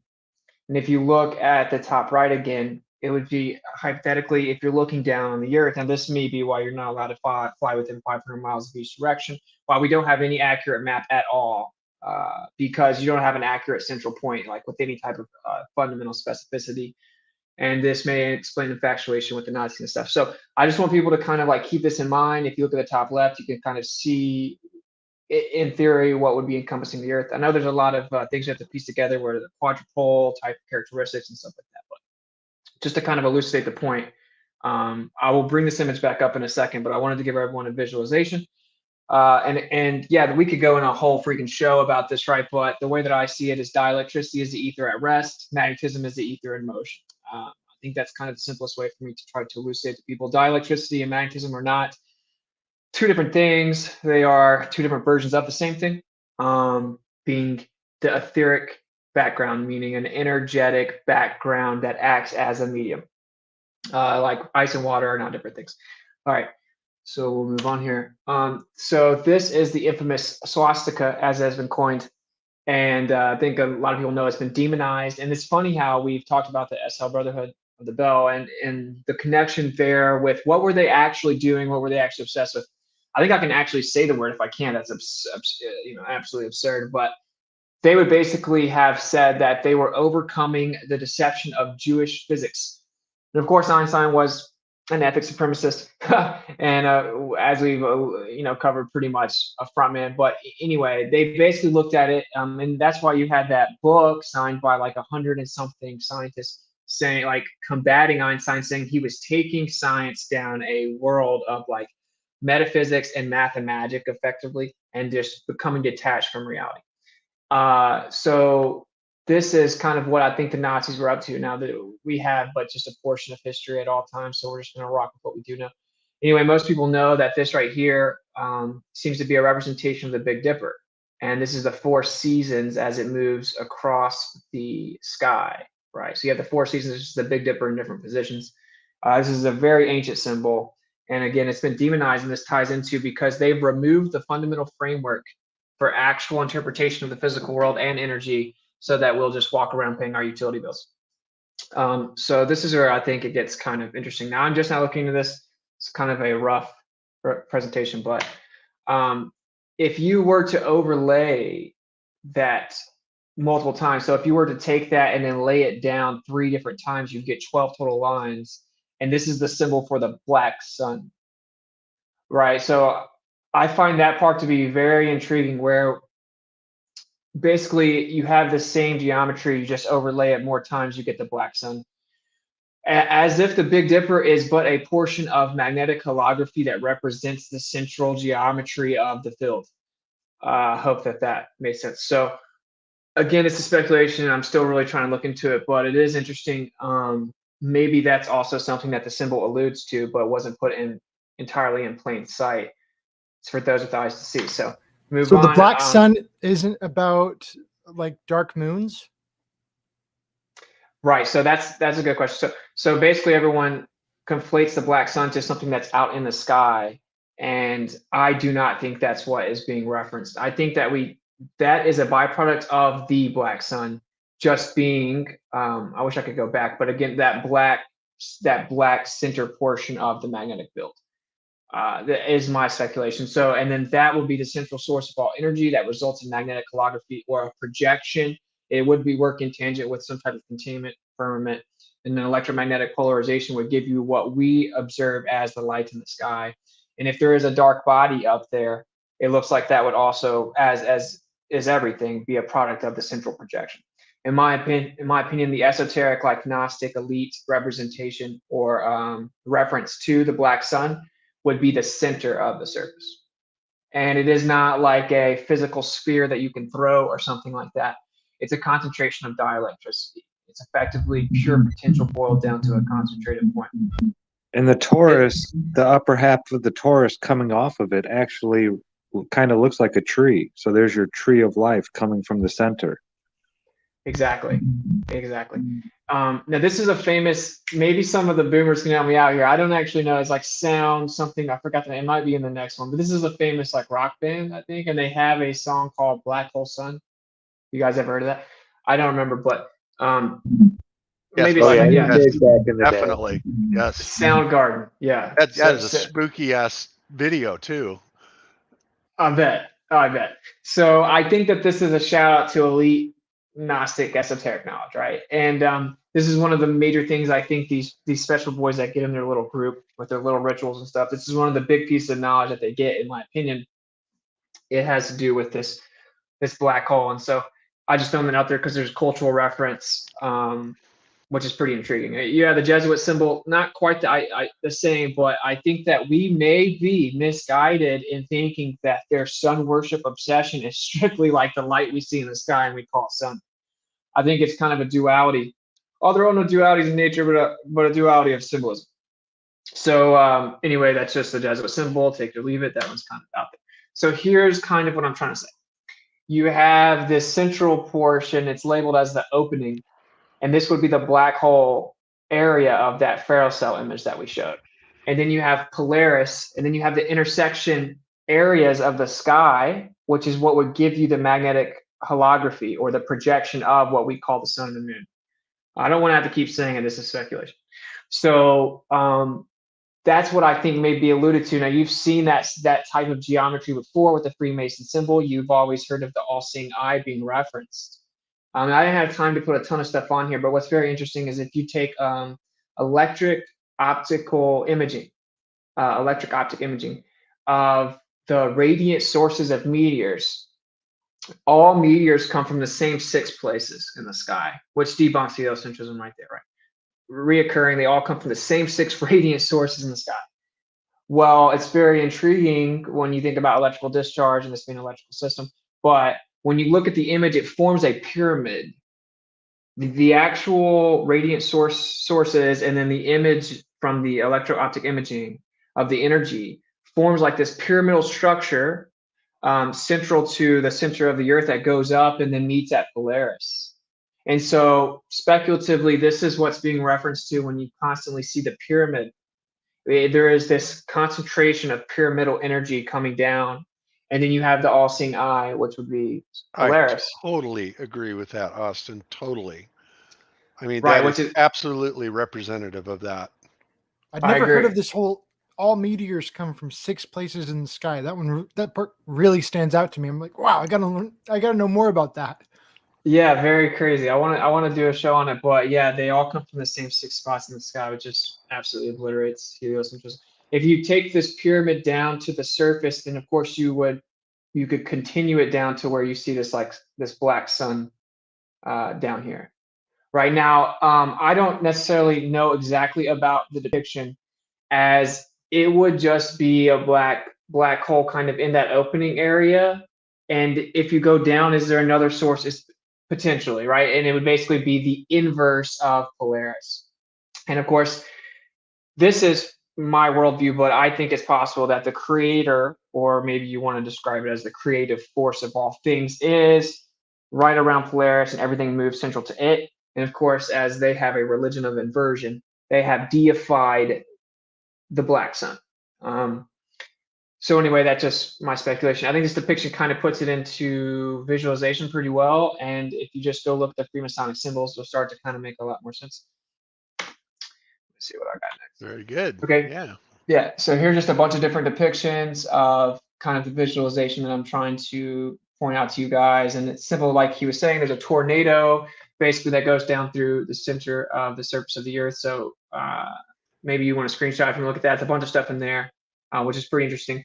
But I brought it back to this little visualization here. Now, if you've ever seen where F.E. Core did this line, like an annual recording of the same longitudinal readings of the azimuth and the declination of the sun, and then they mapped it out. Just kidding. Yeah. Granted, FE Core hasn't been active in a while, but that's because of all this nonsense that's been going on. But yeah, you're right. And that was an outstanding presentation. I think that would be a really good thing to kind of go over again one of these days and have Steve Torrance on, because I think they nailed it. Yeah, and it's very fascinating. For those who don't know, hopefully we can I'll get the link or we can drop in the chat. But it's like a magnetic flat Earth or something like that. And so it actually, the computer renders a toroid, a pulsating toroid. And so this visualization can maybe help you out. See, the sun is just a byproduct of this.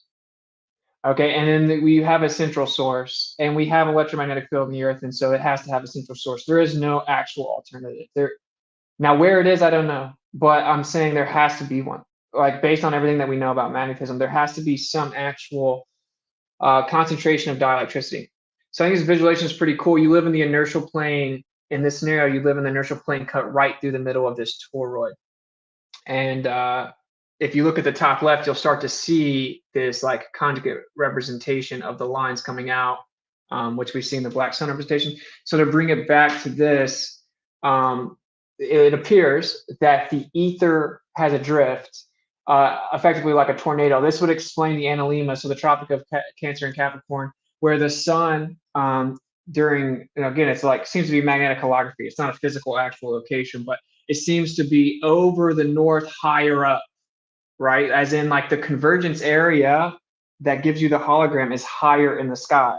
The angle intersects higher in the sky, and then it moves around at certain speeds. So if you have a tornado, it gets faster as you get to the bottom of it, right?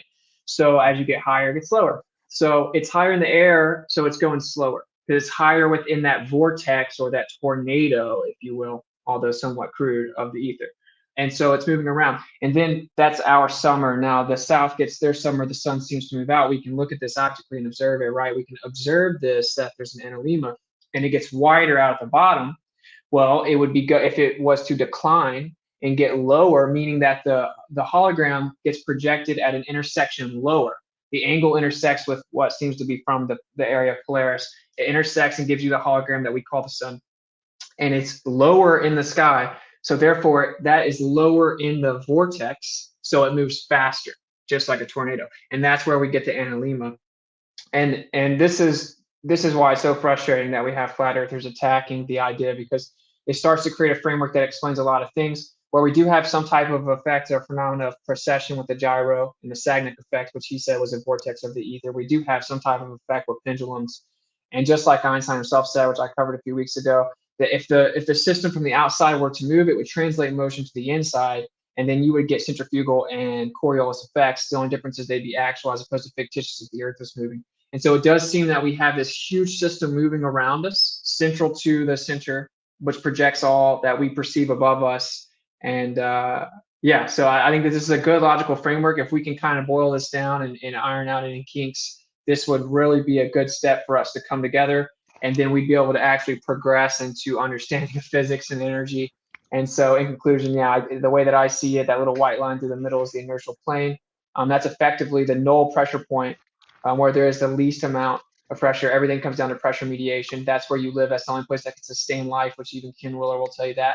And then if you were to look top down, that's the top right, where you have this thing that's clearly been hidden from us, and it seems that the elite know, and would be impenetrable to matter, meaning matter, it would not be materially accessible. And yeah, there you go. That's my presentation. Yeah, very cool. Can you hear me?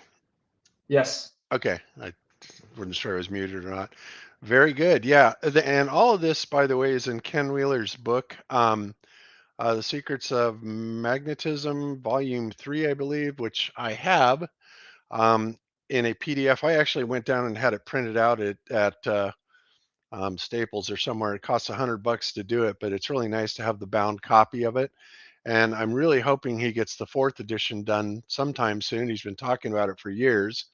But yeah, it's an amazing piece of work. And Ken Wheeler is a lot of things, and he's obviously quirky. He's kind of flaky, and I think that he distances himself from flat Earth because he doesn't want the ridicule. But by the same token, I still very much admire his genius, in that he has brought things to the surface about the ether and magnetism that if it hadn't been for him, I would have had no clue whatsoever. So for that, take what you get, leave the rest behind, right? So for that, I credit Ken Wheeler for that. And for him, kind of criticizing flat earthers, well, to that, I just kind of raise the middle finger and leave it at that. So there you have it. Because, a lot of people in this community, it's kind of like all or nothing, right? If they're not 100% on, with everything that we think, then there's something wrong with them, or there must be an agent or something like that. And my God, people, we have so got to get away from that area of thinking. That frankly is exactly what got us into this problem in the first place, right? Yeah, So, dude, if you can't understand that Ken Wheeler tells you that there's an ether, that automatically means the Earth is stationary. So that means that he's too smart to know that the model that we were taught is not accurate. And even when you asked him point blank, he said the only place that sustains life is a plane. You don't run a channel with the people in the chat that talk all the trash, or the people on FED or whatever. They don't run a channel with almost 300,000 subs. It's just their primary way to make a living. So I don't critique how he does what he does. I think that truly they don't understand him. And so, as opposed to trying to intellectually rebut what he says, they attempt to hand wave dismiss it because they want to be the arbiter of all flat Earth truth. And that's just my blunt take on it. And I think just let the divide happen. If you can't understand him, or you don't want to learn what he's saying, then maybe it's not for you. yeah, exactly. And because, I've been covering it because let's face it, guys, I have been in engineering, electrical engineering, and RF specifically for my whole life, right? I get it. I'm really good at this stuff. I really am. And this is, for me to be able to break this stuff down for you and present it to you is one of the strong things I feel I bring to Flat Earth, is a technical understanding of things like this. In fact, when Jaron decided that he didn't want to be the host of Globebusters anymore and he wanted me to take it, he just said, look, this is much more your bailiwick. You want to take it more down a technical alley. And I would have never thought of doing that on my own, but he was right. That's what I have to contribute. And I think that we've done really well so far like that. And I enjoy it. But when people just attack you, when it's clearly because of ego, because they want to be king of flat earth, it's ridiculous, So instead of attacking what I say, well, they attack me by attacking what I say, but it's just a sad case, and I'm not going to keep going on and on about it. But you guys know I have this problem with these people. What is that? Whoa, what was that? That was a perturbation in the air. Yeah. Okay. Wow, I thought I heard Cammy for a second. All right. So, what, Jaron? Said gravity wave.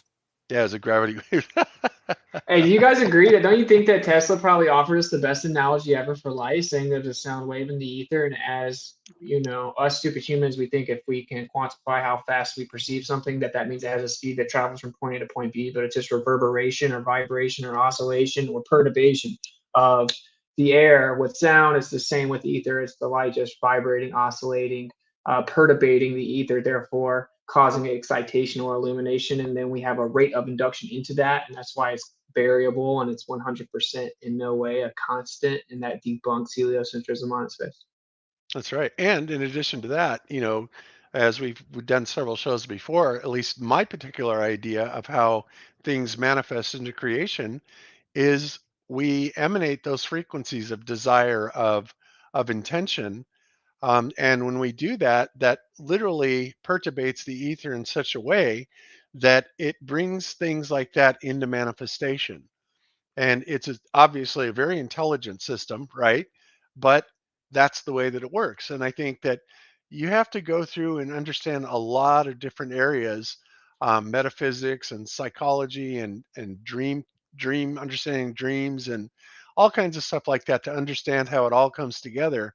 But there was nothing left to chance. I mean, it's all tied together at one central point, and I think the ether is it. And even when you talk about like the Chinese masters dealing with qi and the things that they do with qi, um, that is another modality of the ether as specifically being manifest by life force. Okay, so it's not something that's going to go away ever. And as soon as people just get the idea out of their head that it does exist, or you get the idea in their head that it does exist, and just trying to understand it, we're going to go a hell of a lot further than we ever did before. Because frankly, we don't care what the mainstream says. We don't care about quantum mechanics. That's retarded, right? There's much better ways to go about looking at this and understanding it, right? So there you have it. All right. So Cami wanted me to show you guys something. And Cami, I'm still not sure exactly what you wanted me to show this, but this is this Tektites. I just want to say something before maybe changing the topic, but Okay. it was, I don't know if you are aware about the Monroe Institute. Oh, I'm very familiar. In fact, I belonged to it for a while. Well, when you go to that, the initial, we'll say the the purpose behind the Monroe Institute, it was the CIA trying to use as a military weapon the Remote viewing. remote viewing and astral projection type of practices. I just want to share 2 seconds the screen, just Sure. 2 seconds. Go ahead. Okay, because this is something that I addressed like 1 week ago with a friend of mine from Spain that practice quite a lot the astral projection thing. In fact, I started in my own incarnation right now and started to go deep into the not flat earth, but at the beginning of trying to understand the world that I live in was because I have my own astral projection at the age of 21 years old. And, it's like something natural. I didn't understand what happened there then. And then I started looking into it and start researching and practicing quote unquote metaphysics, things like that. And since that moment, I have like more than 20 astral projection. I don't control it. It's not something that I can do in terms of, okay, now I going to sleep and I can do it. No, I am not that type of guys. But my friend, well, he have more experience than me, and we are discussing this CIA EA report because sometimes we use a lot of CIA and NASA and US Navy patents and projects for support the flat Earth, the material perspective of the flat Earth, the actual empiric evidence for the flat Earth. But I really encourage everyone to try to understand the metaphysics behind the flat Earth. For example, when Austin talks about the black sun, of course, for me, this is my opinion. I am not against the final mission to trying to take a look and see the black sun and how it works in terms of the materialistic way. I trying to understand in more of how can I use that type of energy in in the astral world, or something like that, because every time you read from the most iconic Rosicrucian techniques to the most modern techniques, trying to use that type of ether in terms of the how we can drive our electrical power, not just the electrical power coming from the other sources like the planet, sun or stars or whatever, but your own energy. Use that field to trying to create your own reality using those paths. You know what I'm trying to say?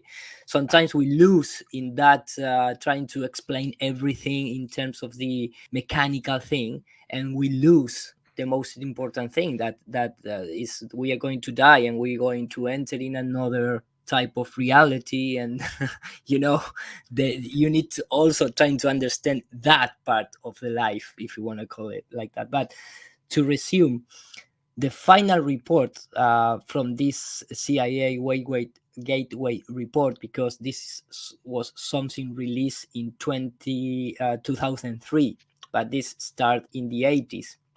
But the final report came from the original document. I don't know if anybody knows what it said, but it's very, very intriguing, because we have, let's assume that this is for real, but the conclusion, it's let me just entities, because if I entities, okay, I think let me get back to original. One moment, sorry, Bob, it's just one moment, because no problem. It's very intriguing.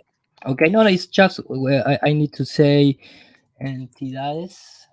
Okay, entidades. Okay, let me one more scroll.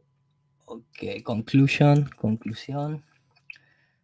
Yeah, here it is.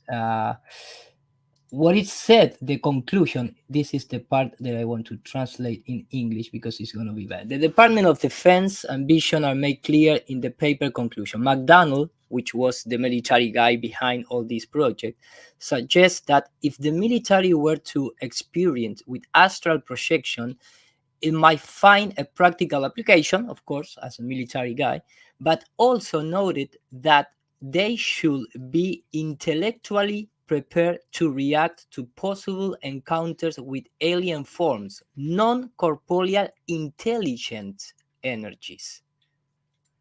And this is what it's all about in terms of scar facing, I think is the correct word, or put another suit, aliens versus demons, or whatever you want to call it. For me, it's more not demons, but because demon is a word used by Catholic priests and things like that. So non-corporeal intelligent energy.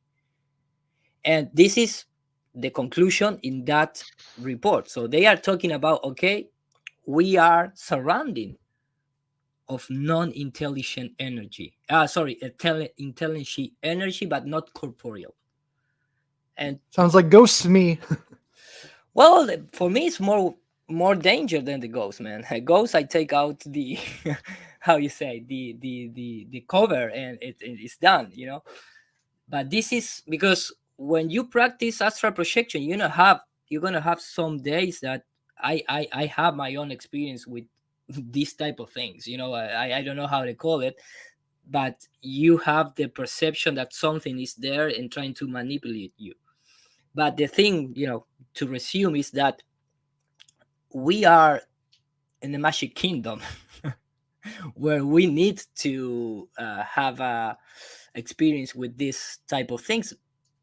Maybe when you die, you also have live with this type of things. I don't know, but there is something there that also travel in the ether, not just frequency, energy, and magnetism. It's interesting you bring that up. Because I've been doing, I found another source on basically escaping the grid, right? My take on this is that they want us to keep coming back here, and essentially we keep getting tricked to coming back. And this, when you don't fall for that bait, basically you are put in this non-corporeal type of state, and you kind of manifest as a ghost, more or less. And it's really interesting the way that it was explained. We'll have to maybe go into it one of these days. But Yeah, of again, course. this is really good science behind this. It just blew me away, and it goes right in line with what I've been studying with Wes Penra all this time. So yeah. Yeah, I have a full like 2 hours video, really well done, presenting not just this paper or this project, but also how to empower the brain, your brain power in terms of reactions, calculations, and experience. How to you? I mean, the CIA. Remember, the CIA was founded with the same operation that was found NASA. Okay, this is came from Paperclip project. The you mentioned at the beginning of the show the Nazis behind trying to also use the ether in terms of mechanical perspective, in terms of making flying device. But don't forget the astral thing behind that type of studies, if you want to see. So if you want to, we can make a show about maybe another day, but I mean talking about these type of things, because it's also part of the flat earth kingdom for me. Very good. Okay. Stop sharing. The truth behind Stranger Things. Indeed. How you doing, Kyle? You're with us? Yeah, I'm doing well. You're gonna have to tell your minister to start church earlier or something. Well, I've been here for a little while now. I've just kind of been a silent observer. Yeah, I know. I let you in initially, but yeah, it's been an interesting show so far, and we're just trying to get through some preliminaries. And I was getting some things off my chest about these ridiculous, things that have been leveled at us, and so we're getting through it, and I think we're doing better now. All right. All right, so Cami wanted me to play this, and Cami, watch this closely, because I'm assuming it's 4 minutes and 20 seconds in by that timestamp that you're saying, and because I still don't know what it is you're wanting me to show here exactly. So, but I'm going to play it. So let me share the screen. Hang on a second. And there's that. And share system audio. She said that it's going to show something, which now I lost what she had. But let's go ahead, and hopefully that should be the right start place. And let's see what he has to say. What he's showing us. This has something to do with, I think, what Austin was talking about. So anyway, let's hope that I got it in the right place. Water is very slightly diamagnetic. That means that when you put it in a magnetic field, it gets a magnetic field of its own, but in the opposite direction. I've got some pyrolytic graphite here. That's much more diamagnetic than water, though it is pretty weak as a phenomenon in general. And look, you can see how the graphite is repelled by this magnet. If you want to hold the graphite in place, instead of just falling off all the time, like you can see here, then you need to arrange your magnets in a clever way. I've got 4 cube magnets here that go north, south, north, south. They cancel each other out in the middle, so you've got this magnetic well right there, Babo. Graphite to sit in. Okay, what about right there? Go back just a hair. Okay. Where that's the quadrupole. That's the Oh. north, south, north, south, and you can see the hole that it creates in the center. That's the well Austin's talking about. The black Very hole. interesting. Yeah. Okay. Yeah, that's cool. That is very cool. Let me back up and run that by. 4 cube magnets here that go north, south, north, south. They cancel each other out in the middle, so you've got this magnetic well for the graphite to sit in. Wow, maybe that's like the mountain that levitates allegedly. Yeah. North, south. Yeah. Let's see. When he turns it. Yeah, look at that. Wow. That is amazing. And there's that quadrupole pattern that Cami's been talking about since day one, coming off of this thing. That's amazing. Okay. Thank you, Cami. Dude, That's it shows the graphite floating. Just like the story that there is the magnetic mountain that is in the center and it levitates above this hole where water dumps down into it. I know. I think we're going to find a lot of parallels there. You know, that doesn't surprise me at all. Very cool. That's super cool. Yep. All right. Cool. All right. So let's see. I had a couple other things I want to do before we call it a show. That's not it. Let me see. Oh, Kyle, you did a video. This video is really cool. Oliver Ibanez. Yeah, Oliver Ibanez, who of course Iro knows Oliver quite well, right, Iro? I didn't know. Yeah. Cool. Yep. And so, yeah, I was hoping that they would have something like this, and I'm sure the Spanish-speaking community, since their subscriber bases are so much bigger, would have something like this. But you know, I've been reading a lot about Rahu and Ketu and these nodes that they talk about, as well as other dark bodies that are in our solar system. And of course, they say they can't hear me. You guys hear me? I can hear you. Yeah, I can hear you fine. Yeah. Okay. All right. All right. So anyway, the books I've been reading say that there's definitely lots of dark bodies out there in the solar system, and we, for whatever reason, NASA is choosing not to tell us about it. Well, we already found the dark sun, right? We found that secondary sun that seems to be polarized, and you know, whether you want to agree that that is a real item or not, for whatever reason, it seems to respond to being filtered out with a Polaroid filter, right? A polarizer, you can polarize it right out. That's not normal. Reflections don't do that. So anyway, so this particular video goes back to those objects that were found off of the fuselage of the plane that went up specifically to look at the solar eclipse, right? What did it find? It found several bodies that were like circular, and they kind of looked like a snake, sort of. And then the very top of it, the head of the snake is disconnected from the rest of the bodies. So, and this is kind of the story of Rahu and Ketu, right? Which I found super interesting. So I wanted to show everybody this because I think the more I look into this, the more I think this is really real.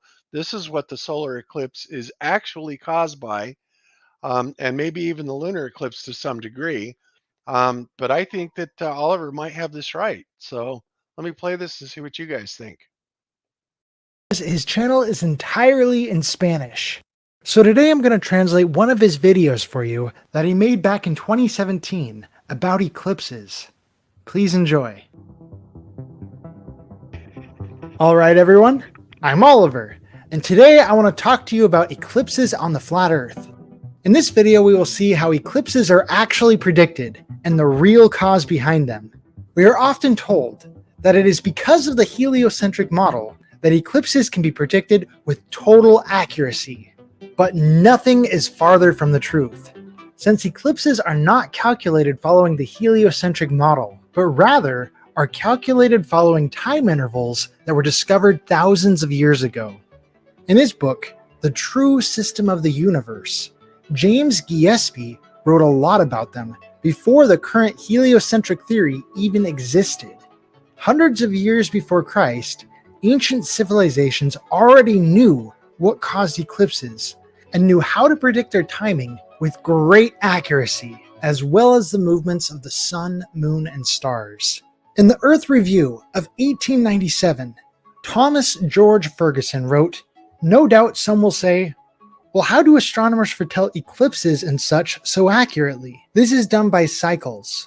The Chinese, for thousands of years, have been able to predict the various solar and lunar eclipses, and do so now, in spite of their disbelief in the theories of Newton and Copernicus." Sir Robert Ball, in his book The Story of the Heavens, wrote, "If we look at all the eclipses in a period of 18 or 19 years, then we can predict with enough accuracy all future eclipses.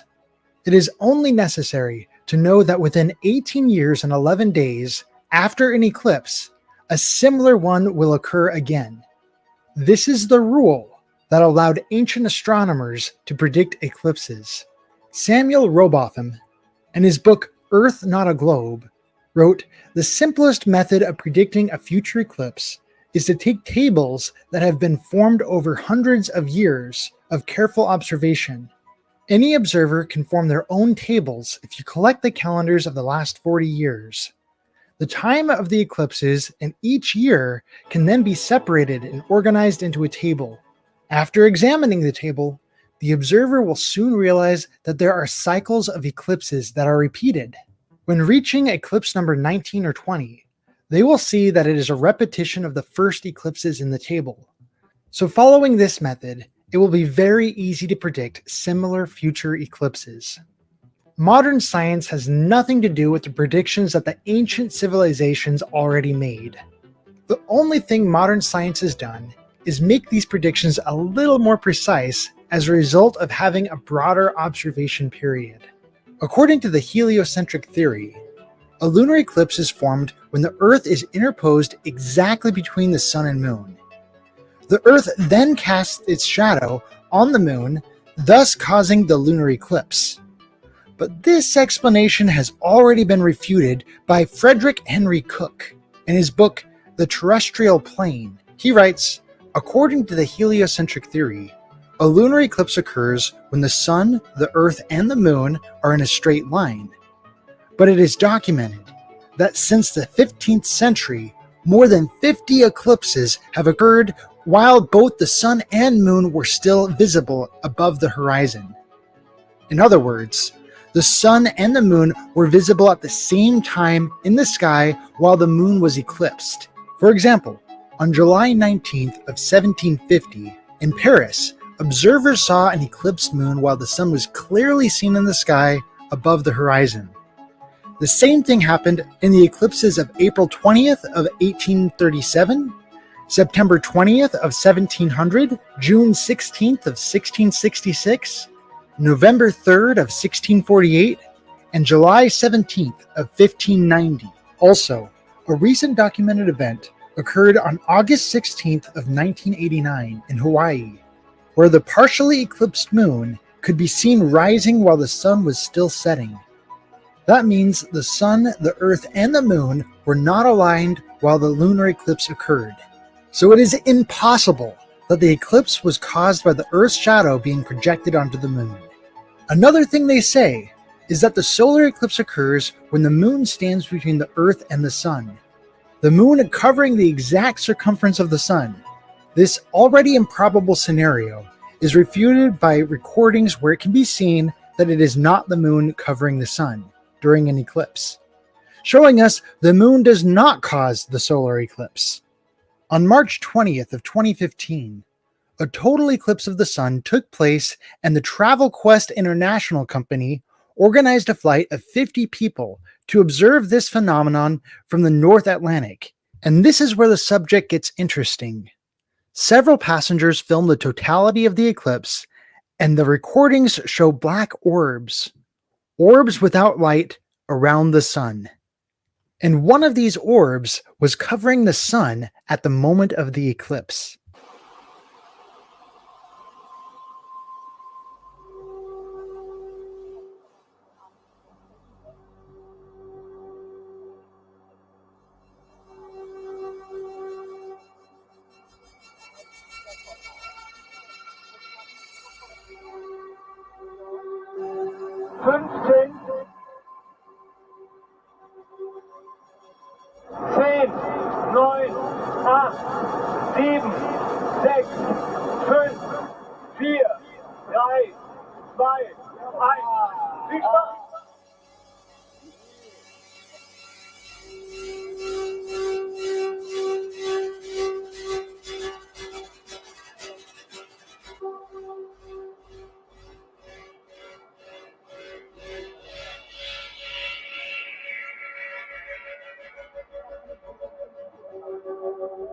The possibility of these orbs being stains on the window of the plane is ruled out when we analyze the images and apply these green and red lines.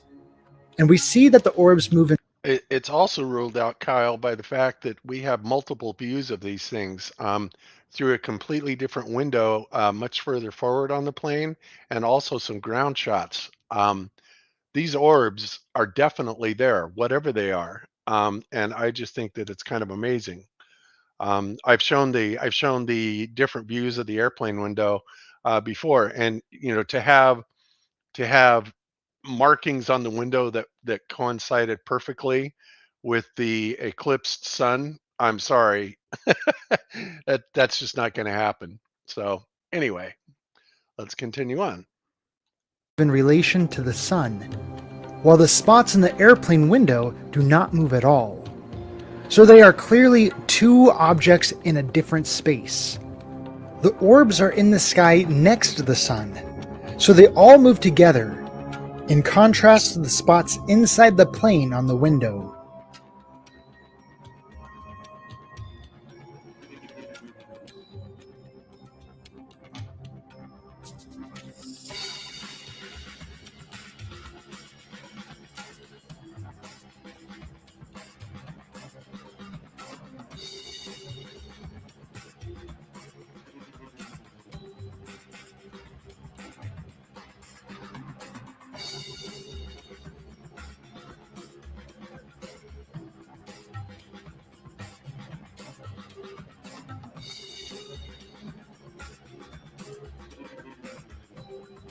Curiously, the television networks that broadcasted these images showed edited recordings.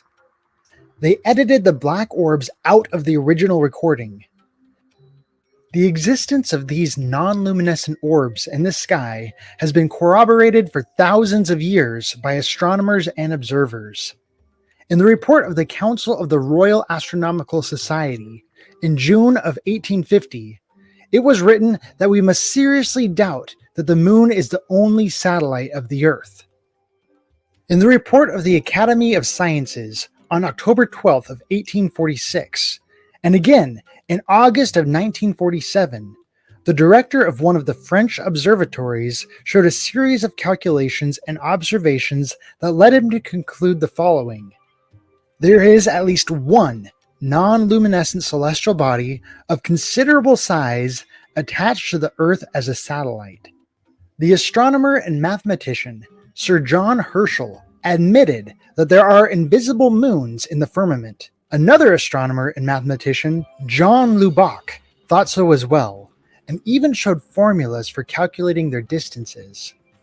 At the reunion of the British Association for the Advancement of Science in 1850, the president said the following: "The view is gaining popularity, though the stars were accompanied by large orbs that never emitted light. The best astronomer of our time sent me a letter in July of 1844.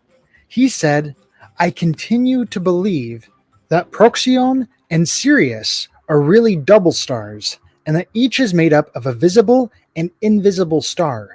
Painstaking research at Königsberg by Peter Sauber supports the belief that there are invisible stars in the sky.' Johann Heinrich Lambert, a mathematician, physicist, astronomer, and philosopher, wrote that there are large, dark cosmic bodies. The existence of these non-luminescent orbs in the sky has been widely documented over the centuries. However, the elite hide the truth from us and instead show us computer graphics, a technique that obviously no longer works with people who have woken up. People who follow my channel will already know that the government agency of NASA is a big fraud and is just a setup. In the case of eclipses, all they offer us is a false explanation of reality about how they are formed, and recordings where these orbs are edited out. The truth is that these non-luminescent orbs exist, and these celestial bodies seem to be the direct cause of eclipses. Thank you all very much for being here. Until next time, this message has been brought to you by Oliver Ibanez and the Flat Earth Institute of Science. All right.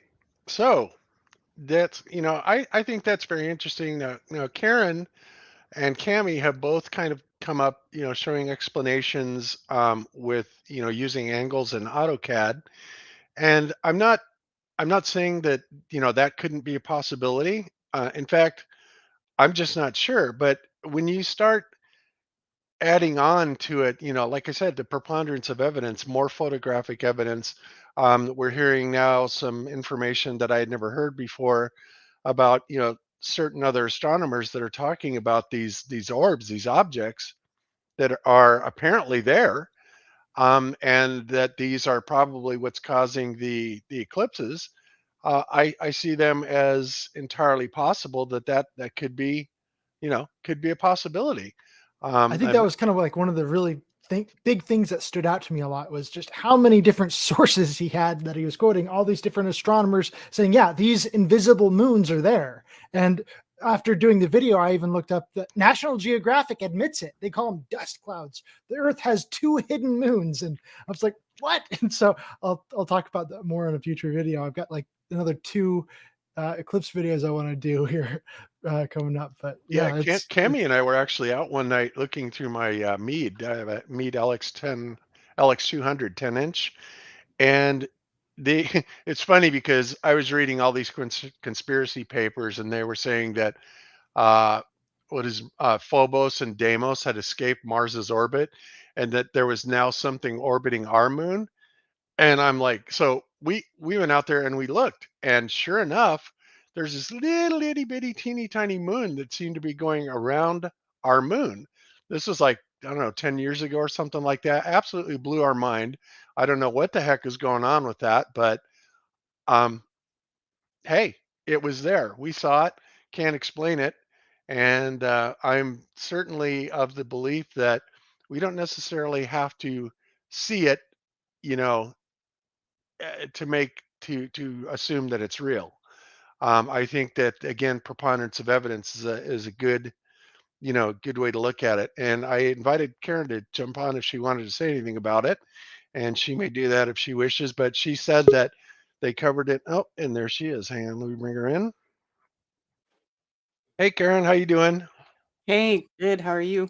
Not too bad. Karen! Howdy. So you said that you covered this on AutoCAD. Was this the one you did with Dr. Zach, or was that Um, Cami? no, no. That I was referring to the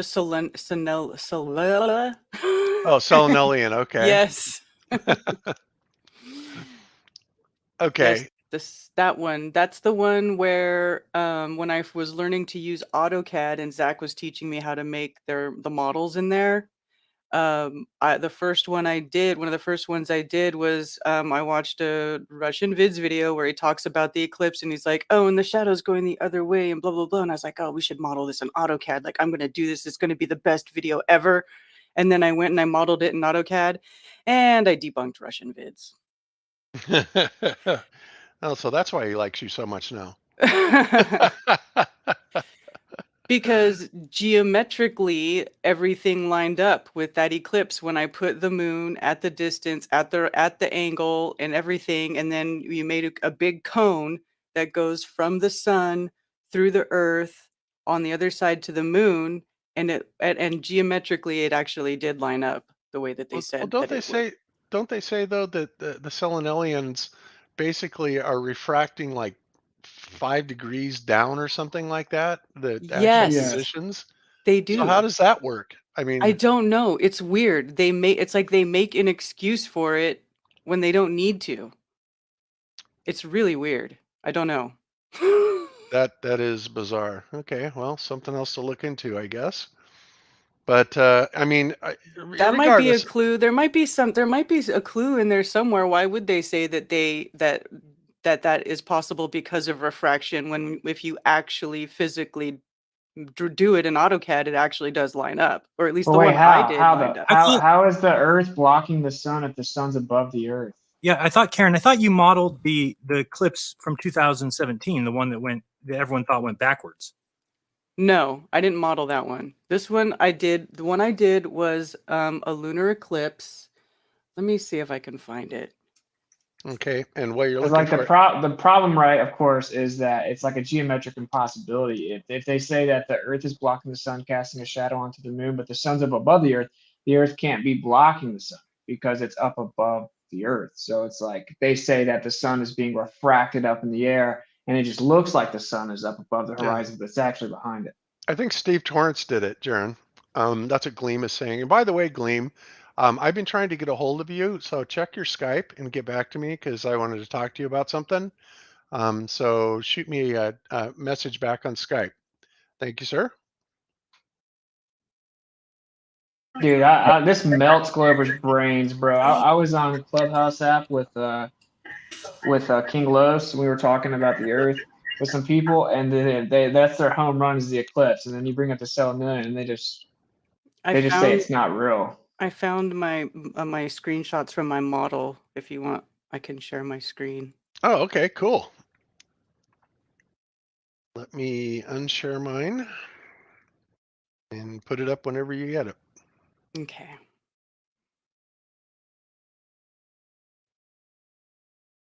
Excellent. Okay, Gleam, cool. Well, check it and then give me a different way to get a hold of you. Because, yeah, I definitely want to talk to you. I'm sure you know about what. So there you have it. Is it working? If I can share my screen also, I like to show something about the eclipses and those orbs. Okay, and Karen, are you having problems or? No. Well, no. I just need to make my window smaller so that it fits. Okay, should I let Arrow share a screen real quick? Well, I mean, I just had to. I'm ready now. Oh, okay. Okay, go ahead and do it, and then we'll do Arrow's. Okay. Okay. I'm just not seeing any screen share from you. Right here. You see it yet? Nope.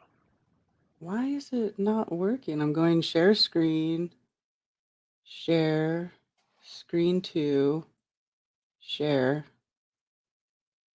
Chrome has lost permission to capture your screen. Oh, I don't know why that is. That's weird. It did it to me one time. I forgot what I had to do. What does that mean? There's a little box up at the top of your URL bar. All the way on the right, you'll see a little picture of a camera.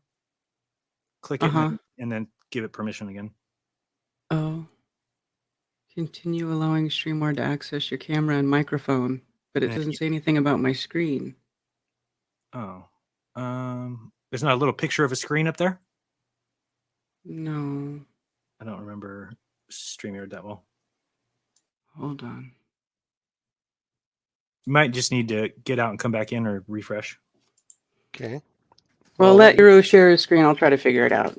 Okay, Arrow, go ahead and do it, and then we'll see if we can get back to her on it.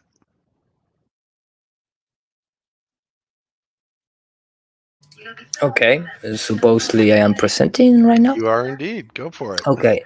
Now I want to just give another point of view because about eclipses, I have a lot of videos, but this is something, and I don't know exactly what it costs the shadow on the moon, but sometimes there is people that explain, for example, with this astrolabial, that Polaris could be the cause of the shadow of the moon, for example. That is one possibility. Of course, I am not, I cannot prove that. But in terms of those black spots, for me, it's not enough proof, because I have another type of videos where you can see, for example, in this case here, you can see the same type of those aircraft. For me, it's more how the lens behave and how much layer of plexiglass you are looking through a plane, because that only happen with windows from a plane and not from the ground, and I'm going to show you that too.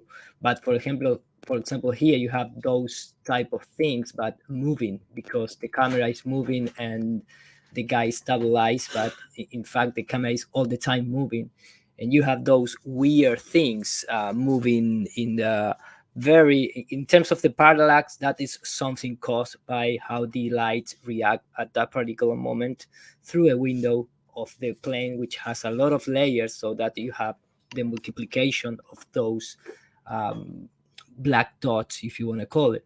And for example, if you take a look from the ground, instead of having those multiple layers of the windows, you can see, I don't know if it's in this video, I think, no, this video, let me just, so.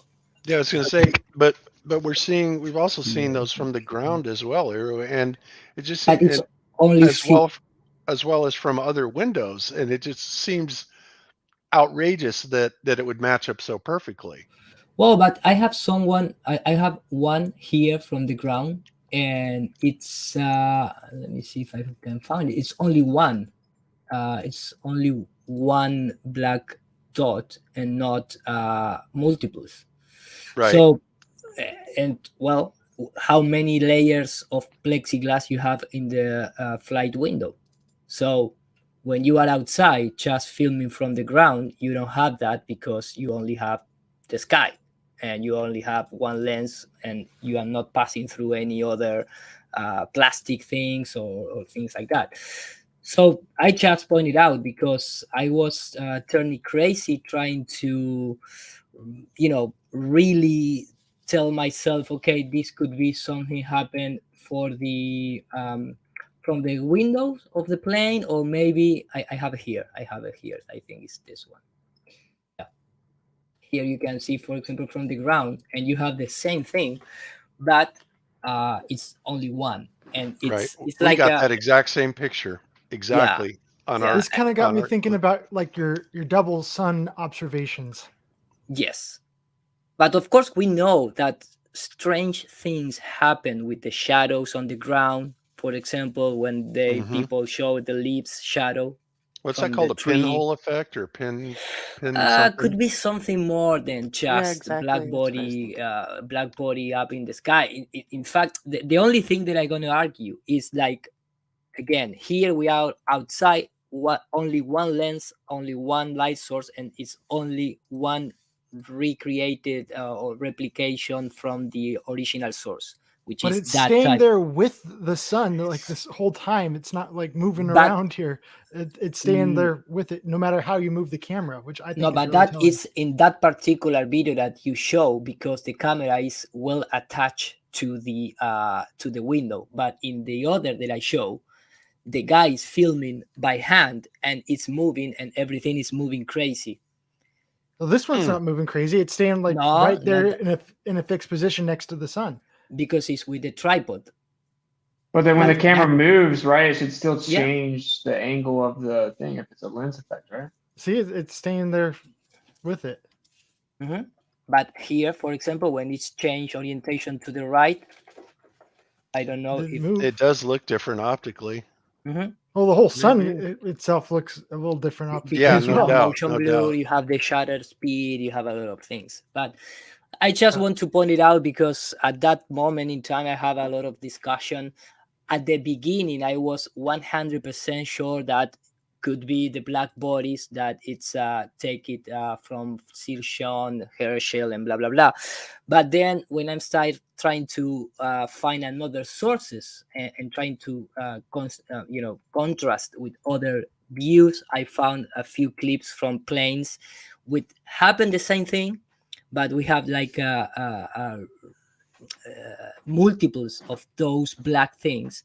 And coincidentally, a window from a plane has like 7 layers of 4 layers of plexiglass, so it match also that type of thing. So I am not going to say it 100% black bodies up there. Maybe only with one is enough, Yeah. at least. No, your Well, what point if is we well send up taken.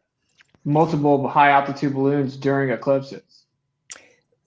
No, but These are it's not non-luminescent shown from orbs that, that right? we're talking about here. So the fact that we can see any at all is kind of something right there. And Right, as I that's what he understand, said. So Yeah, and so from the yeah, stratospheric balloons, there is also that black thing. And by the Oh, way, I don't know. I don't The know. That's viewing what I was angle saying. could have something to do with, because like, yeah, if these are things we don't normally see, we're just suddenly now seeing them under certain circumstances. You know, that could be something there.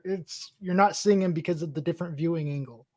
Yeah. And by the way, Austin, when we did the eclipse in whatever it was, 2018, 17, whenever it was, in Nebraska, we launched a balloon during that, and we got fabulous footage of the eclipse. And one of those pictures, we actually had sustained footage of it moving around, was with that hole right in the middle. I mean, we saw it, and this was my very own on our balloon.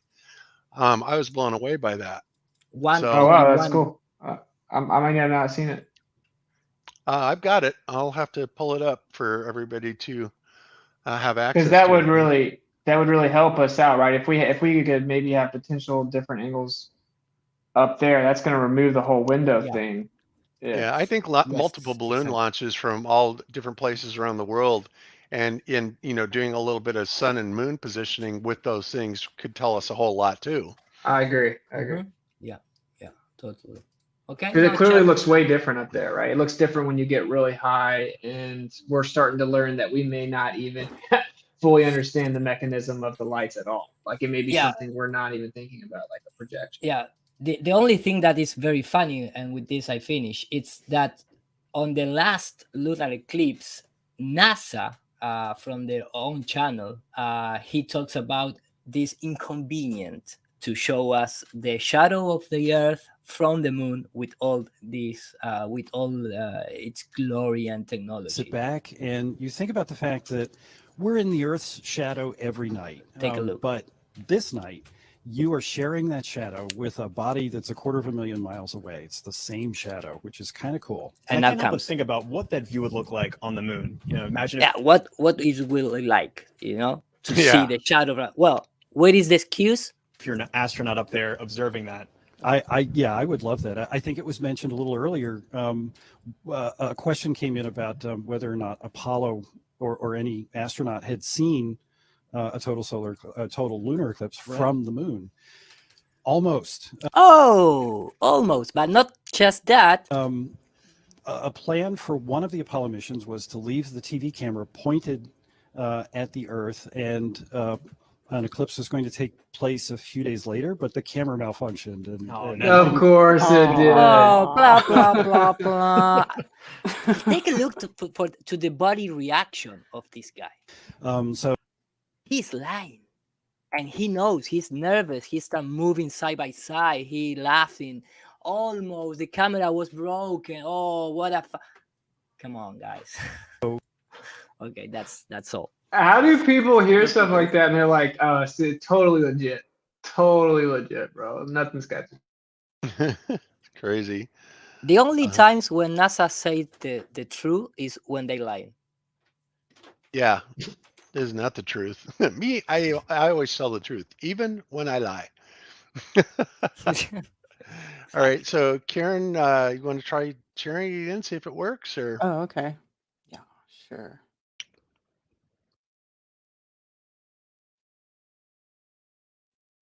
Nothing so far. Oh, there it is.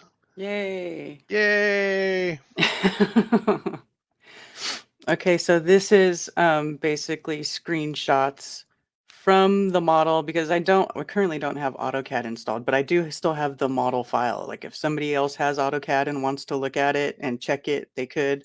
But so let me see if I can find. So it's to scale. So here's an image of the Earth, right? And there's the moon. And then the cone that you're seeing here on the right is from the center of the sun going through the Earth all the way to the moon. And then you'll see that that blue cone it lands right there on the upper part of the moon from the view of the sun. Which is how the shadow was. The shadow was from the top coming down. So it actually lined up perfect. Yeah. Oh, what you mean? So with the direction of the shadow thing, I've heard Globers argue that part. But so for you to get this actual position of the sun here, you have to just assume their refraction story is true and drop the sun down below the Earth, right? I mean, because like the sun should. Well, okay, not really, because okay, well, here's the funny part. If you look at the globe, so you can see the globe here, and you can see the United States, because this was an eclipse that was on December 10th, 2011, in Santa Fe, New Mexico. So I went back in time and like found all the perfect time, the time where I could find where it was closest to the sun and the moon being above the horizon at the same time, like right there at that perfect moment. And so this is, you can see here the degree of the elevation of the sun and the moon. So it's like 35 degrees elevation, and then the azimuth is 26 degrees from that line. And then whenever you set up your when you start trying to set up the sun and the moon according to your observer position in AutoCAD on the globe, right? First thing that I had to do is draw a flat plate. So that circle, this circle that goes around here, that's the first thing I do. I pick my spot through the longitude and latitude, which is from the center of the globe, right? And so then you'll have a line that comes from the center of the globe that sticks out, which is this line. That's usually the first line you end up with, okay? Like that's your location. And then from there, you draw a flat plate out, okay? Because see, and this is the whole thing. Whenever you're looking at the lights in the sky, right? You're making a right triangle. The baseline is a flat line. So anyway, that's how you start with that. And then you, from there, you say, okay, well, the elevation of the sun is this and that. And then you just sort of place it directly in there, and AutoCAD's very precise.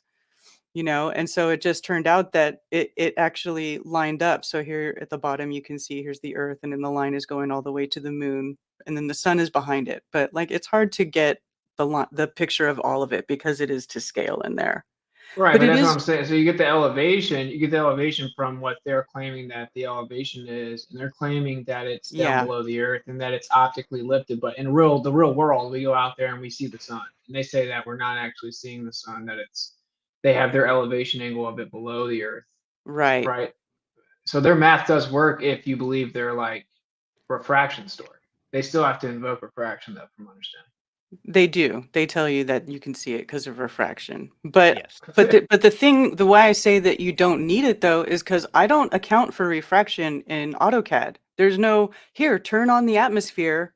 There's nothing there. This is just shapes and lines. You see what I'm saying? Yeah, but so like we go out, we see the sun, it's up above the Earth, and they say, well, here's the actual elevation angle. So if you go to like Stellarium or wherever and you get the data, their elevation angle that they're going to record for that time is going to fit the model perfectly. But in reality, it was higher up.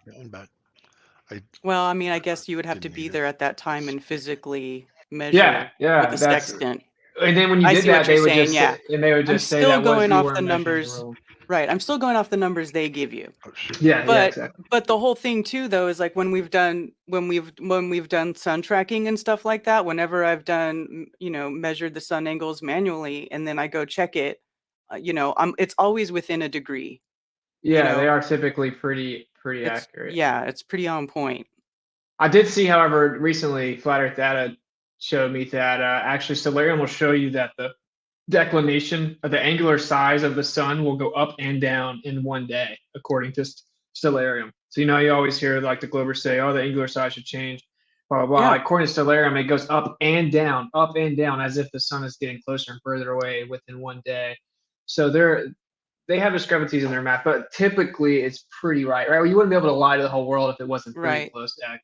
Like it would have to be a major difference for you to call them out. Like you're not going to get away with it if you're within a degree, Yeah, and that's what it is. But still, I mean, like if it was a billionth of a degree, that can't happen. It can't get, the angular size shouldn't be changing. But yeah, so I see what I'm assessing here is like their elevation angle is coming from the reification of the model, and it's such a small difference. I think it's not 5 degrees, Bob. I think it's like 0.5. It might be 0.5 to 1.5 or something like that. because I've unfortunately had these conversations in depth with anti-flat earthers many a times, and they all have to, they pull their AutoCAD out and they say, yeah, it's refracted. Where we see the sun's not really where it is, which is a cool story. They actually go as far as to say we've never seen the actual sunset. So Yeah, right. Anyway. Awesome. All right, cool. All right, now see that there's 7 of us on this panel. We all have slightly different views on it, and nobody jumped all over Karen for being a shill, right? You're an embarrassment to Flat Earth. Damn you! What's wrong with you? No. Well, thanks for coming on and explaining that, Karen. Because obviously I very much respect your opinion on this, and since I don't do AutoCAD and you do, I was really interested to hear what part of it you had done it on. So, and then once you show it, then I remembered when you tell me about that. So Yeah, there was a whole discussion about it, and then in the FE Core group. And remember, I don't know if you remember, but Rob Durham also does 3D modeling, and then he went Yes. and modeled it, and he came up with the same thing. Yep. Yeah, Yep. just like you can't take their numbers for what they say. That would just be what I say. Like, cool. It's a cool story, bro. Yeah. Didn't Steve do it too, or was that just Rob and you? I don't Steve's know done if so Steve much, did it's hard that to say. particular one, Yeah. but he's done a ton of stuff though. Yeah, Steve's channel is a great archive of stuff like that. Yeah, it is. For Yep. sure. I hope things start straightening out so we can kind of get, business as usual going back again. So we shall see. All right, guys. Well, I think that's going to probably be a show. Want to thank everybody for coming. I just want to. Oh, look at that. We got some super chats in Rockfin. Let me go down those really quick. Bob, I'll show something real quick while we got 10 minutes. Just I did it on my show last night, but you got to watch the SpaceX Okay. capsule removal. Give me a second. Okay. Did you see yesterday, Yuru? I am. I think I know it because I am around 1 hour and something minutes. You take 4 hours, and so man, that is. I love your shows, but I have also my life. I know. And he does a lot of shows these days too, man. Dude, I woke up Yeah, no, I randomly in am the middle really of the night busy. and he was streaming. I know. Yeah. I know. I'm like, what the hell, man? I was like, I better Yeah. not click on that. I'll never go back to sleep. I manage 3 YouTube channels and also 3 more channels, Rockfin, my own server, and things like that. So I am all time uploading things. But sure, I'm 4 hours and 30 minutes, something like that. It's quite a lot for one show. Man. Man, I did a video this week, and I don't know how people make videos anymore. It's so much longer than a live stream. I mean, Oh, it's it takes a so lot. much more work. Yes. Mm-hmm. I mean, you're Even talking if you have like, a super machine. yeah, you're talking like 6 or 7 times the effort. It's just insane. I can't imagine doing it anymore just because on a live stream you do it, you're done. On a video you've got to upload, and then somebody's like, why did you hack something up at the end? I'm like, yeah, that's because anybody who does a 2-hour video doesn't want to sit there for 2 hours and watch themselves. So you don't even review it because you don't want to watch it again. Yeah, dude, I'm all about the live stream, bro. I'm live stream till I die, homie. It's a nightmare. All right, let me. Yeah, it takes me all night just to get a little 10-minute video done. So yeah, That's it's ridiculous. And I have a crazy how problem. much time goes into it. I start adding things. Oh, this thing. Oh, I've got this clip. Oh, I remember seeing this thing. And it's like ends up being 3 days work. And then you spend 20 minutes looking for that just right picture that you know is there. Yeah. Yeah, dude, especially if you get too perfectionist with it. So you're like, oh, bring that back just a 50th of a second. It's like, oh my God. Oh yeah, and then you start looking for the cool transitions and stuff that like nobody even cares about. I know. Yeah, nobody cares a shit. Yeah, exactly. When I started editing, that's one thing I did. I started watching movies, and they don't put transitions in any of that stuff. It's all Every quick once cuts. in a while. Most Yep, of it is quick cuts. Yep. Trying to get fancy.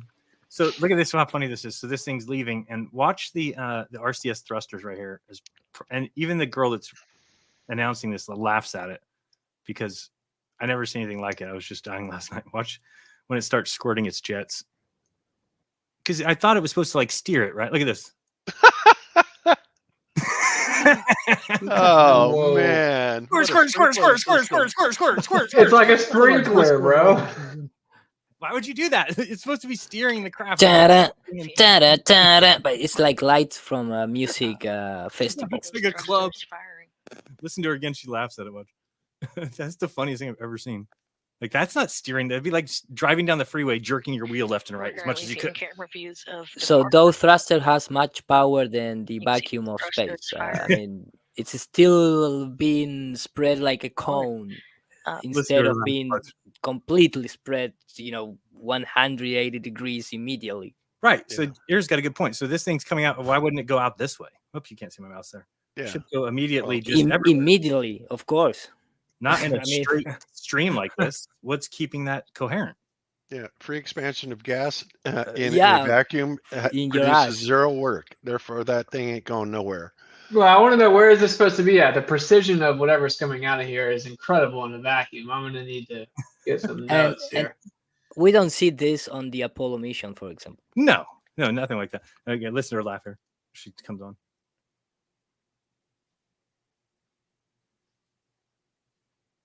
We're currently seeing camera views of Department 1.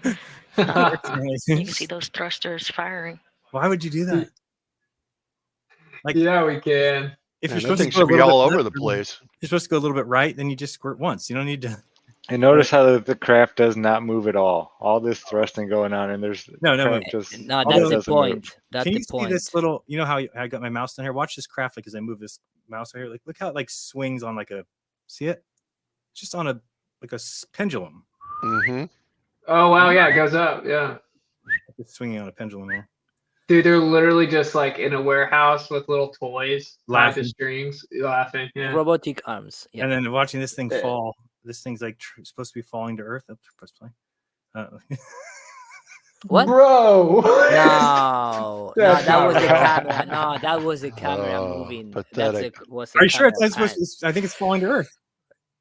Well, but that movement from top Bye. to bottom was something. Is a camera panning.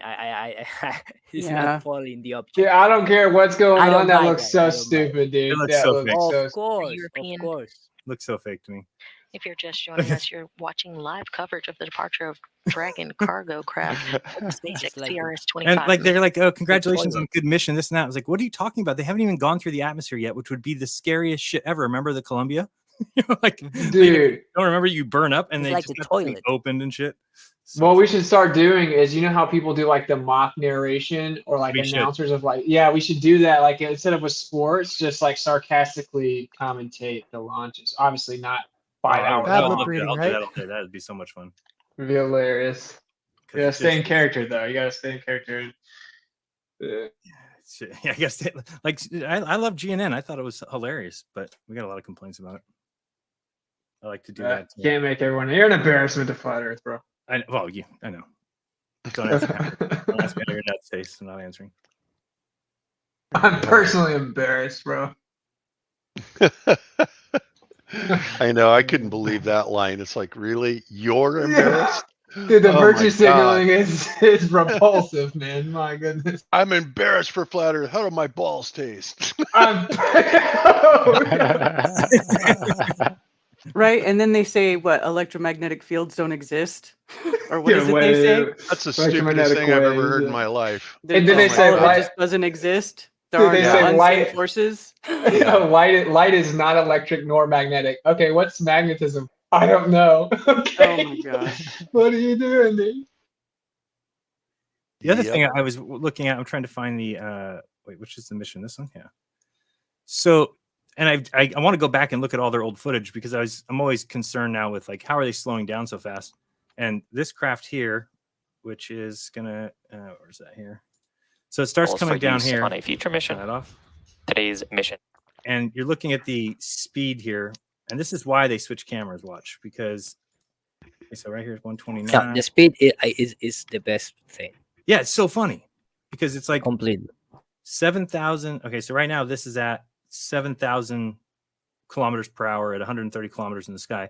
And then it did this bright light, then it goes off. So now look at this number here because it's going to start dropping. So it's supposedly supposed to Now come back. And here, do you know how far that boat is off the water, off the shore? I mean, it'd have to be way far away. No, which no, one of those is the speed? I and don't know which one is exactly the- in kilometers. This one here is the speed of the piece that's coming back to Earth and the height. And then Oh. this is the speed and height of this one. Oh, Now, okay. this one over here, they took it off, and this is why, because as soon as it starts falling, maybe about there. As soon as it starts falling, okay, here. So now you'll see the speed. Now it's speeding up. And remember, it's falling back to Earth. It's what, 30 or 40,000 pounds. So you would expect it to start speeding up. And I know that it's going to hit atmosphere and slow down. But watch how they have to switch cameras because they couldn't possibly show you this kind of braking when the craft doesn't even have fire coming out of it. Right? I mean, it's just, they only have Doesn't like look two like burns. it's doing anything. Now it's starting to fall. And even though this thing says it's going, oh yeah, now So you're it's going saying the down. speed's gonna plummet, but they don't show you because it would be hard. Right, to they'd have take. to show you the fire coming out of it. Like, you know how there's just the one burn? So right now it's going now 8,100 kilometers an hour. Remember, it's falling. You can see the number on the right going down, 59, 58. Now it's going, all right, now, so they light that up. Now watch the number on the left drop. Okay, so think of how just that fire's coming out and it's slowing it down from 8,000 kilometers an hour. Now it's 7,000. And I was like, well, they're going to have to burn that the whole time to get down. And That is my bank account, man. Look, they just have to stop it. Because look at the number now. So what they would have to do is show you the thing. Wow. So now, where's the? Because you know there's only two burns, but look at how it's dropping in speed like that. Now it's going 6,000 kilometers an hour. Now it's going to go all the way down to 5,000. So they can't show you because right now it doesn't have a flame coming out of it. So how is it? What's What? slowing it down? And why can't I just get a video of this from the outside? Well, Galileo was upset with that thing, you know, Look how slowing fast it's down slowing. in You free couldn't- fall. You couldn't Garbage stop a bag? Buick. You couldn't stop a Buick going 3,000 pound Buick. You couldn't stop dropping the Empire State Building. Yet this thing, look at it, 2,700, 26. Oh, now it's frozen because then it's gonna have to wake up and be like at 1,000. That's a Dude, the garbage bag. glitches. Why Yeah. does that look? So Nice bad. game. It's like a. Now remember, real this It's so game. ghetto. This thing's falling through the sky right now with no flames on it, and They it's have slowing down. terrible like that. telemetry. The And the telemetry flames is don't awful. melt the plastic. How would it slow down that much? It's so ridiculous to me that just squirting out some flames is going to slow down a 40,000 pound, basically pencil. Yeah, I'm still don't understand how you can send a signal, a video signal at 24,000 kilometers per hour. No. The Yeah, flames just that come staying linked backwards as perfectly. it And look at needs this thing comes resistance on, and now, like right now, there's no flame coming out, but it's slowing down. How? It's falling out of the sky. Now it lights up, but they didn't show you that the time between the last light up and this one, it's still falling and still slowing down. And right here, CGI change into the landing. We are still waiting for outside camera, independent camera. This must be filmed by thousands of Yeah. media platforms, you know, in terms of media companies, you know, showing like 3-4 perspective in different perspective from you know, whatever you wanted. And we only have one source, which is the same guy who trick you. So it's insane. We don't have any independent film crew Well, you showing know us what's how weird that too land, man. is they don't have like a pilot ship out there next to that barge. Like you'd No. think if they were really No landing a rocket drones. there, they would at least have a ship in the distance that was like watching it and watching around to make sure nobody else was around. You know what I'm saying? Yeah, Like I totally. feel like Yeah. there would be at least a few. We Wonder are if in they'll the tell us age how of far the off it drones. It must be hundreds of miles offshore. I used to think it Yeah. was close, but it can't be. Here, what is your thought on these 4 posts? These are lightning protectors, they say, right? Yeah, supposedly that is what it is. I So- don't know exactly what. Well, I was noticing, like, watch in between these 2 posts here. Almost like a hologram starts to see how it's starting to. And watch. Yeah, yeah, yeah, yeah. It Oh, was wow, flicking. wow. Yeah. I don't know Well, what it that could is. be that could be something, some technology for. Watch on the right. See that? That's Mhm. weird. It's That's like weird, there's condensation puffs coming in and out or something. Yeah, but it's not lighting because look, it's doing nothing to the smoke. Well, rest assured, whatever questions we got for them, they're watching and they'll come up with an That's answer. weird. The And guys- clouds are glitching out. Yeah. Think about the thrust, the amount of thrust. Think about getting behind just a Enormous 747 engine. A 747 engine will flip a car over. Okay, you've seen it with the truck behind the 747 engine, and it literally tumbles like a tumbleweed. So this is lifting up millions of pounds, right? Those towers wouldn't survive, but the It should smoke, be blowing crap everywhere. You're the right, smoke David. doesn't move. Nothing. Nope. Except for those little glitchy What is puffs. Right. But do you have a minute for me to show? I put together a few of the landings, which are just ridiculous. Sure. When And then this part here, when they very first show the curve, which is funny because it's got this curve to start with, which is always nice.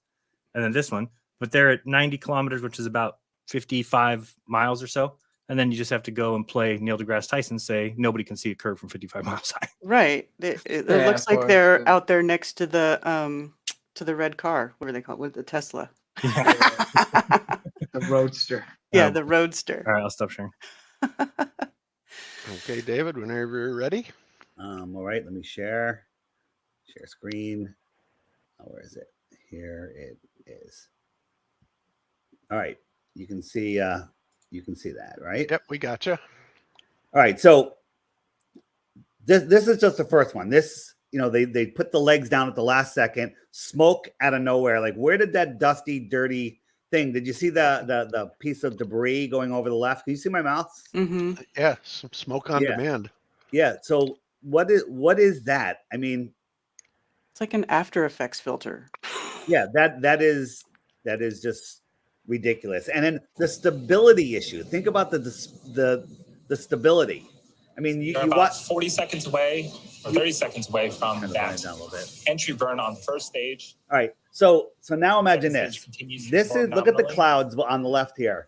They're higher than any airplane flies, right? Especially because we can see the curve of the Earth. Of here. our first stage as it attempts Imagine its sixth dropping landing a on friggin' drone car out of an airplane from that height. How long would it take to hit the ground? This thing's coming down, and those milk crates are steering it and landing it on a ship in the middle of the ocean. And here's another thing: if you've ever been out in the ocean, it Start to is see the drone rare that the ocean is calm, that there's not swells or massive waves.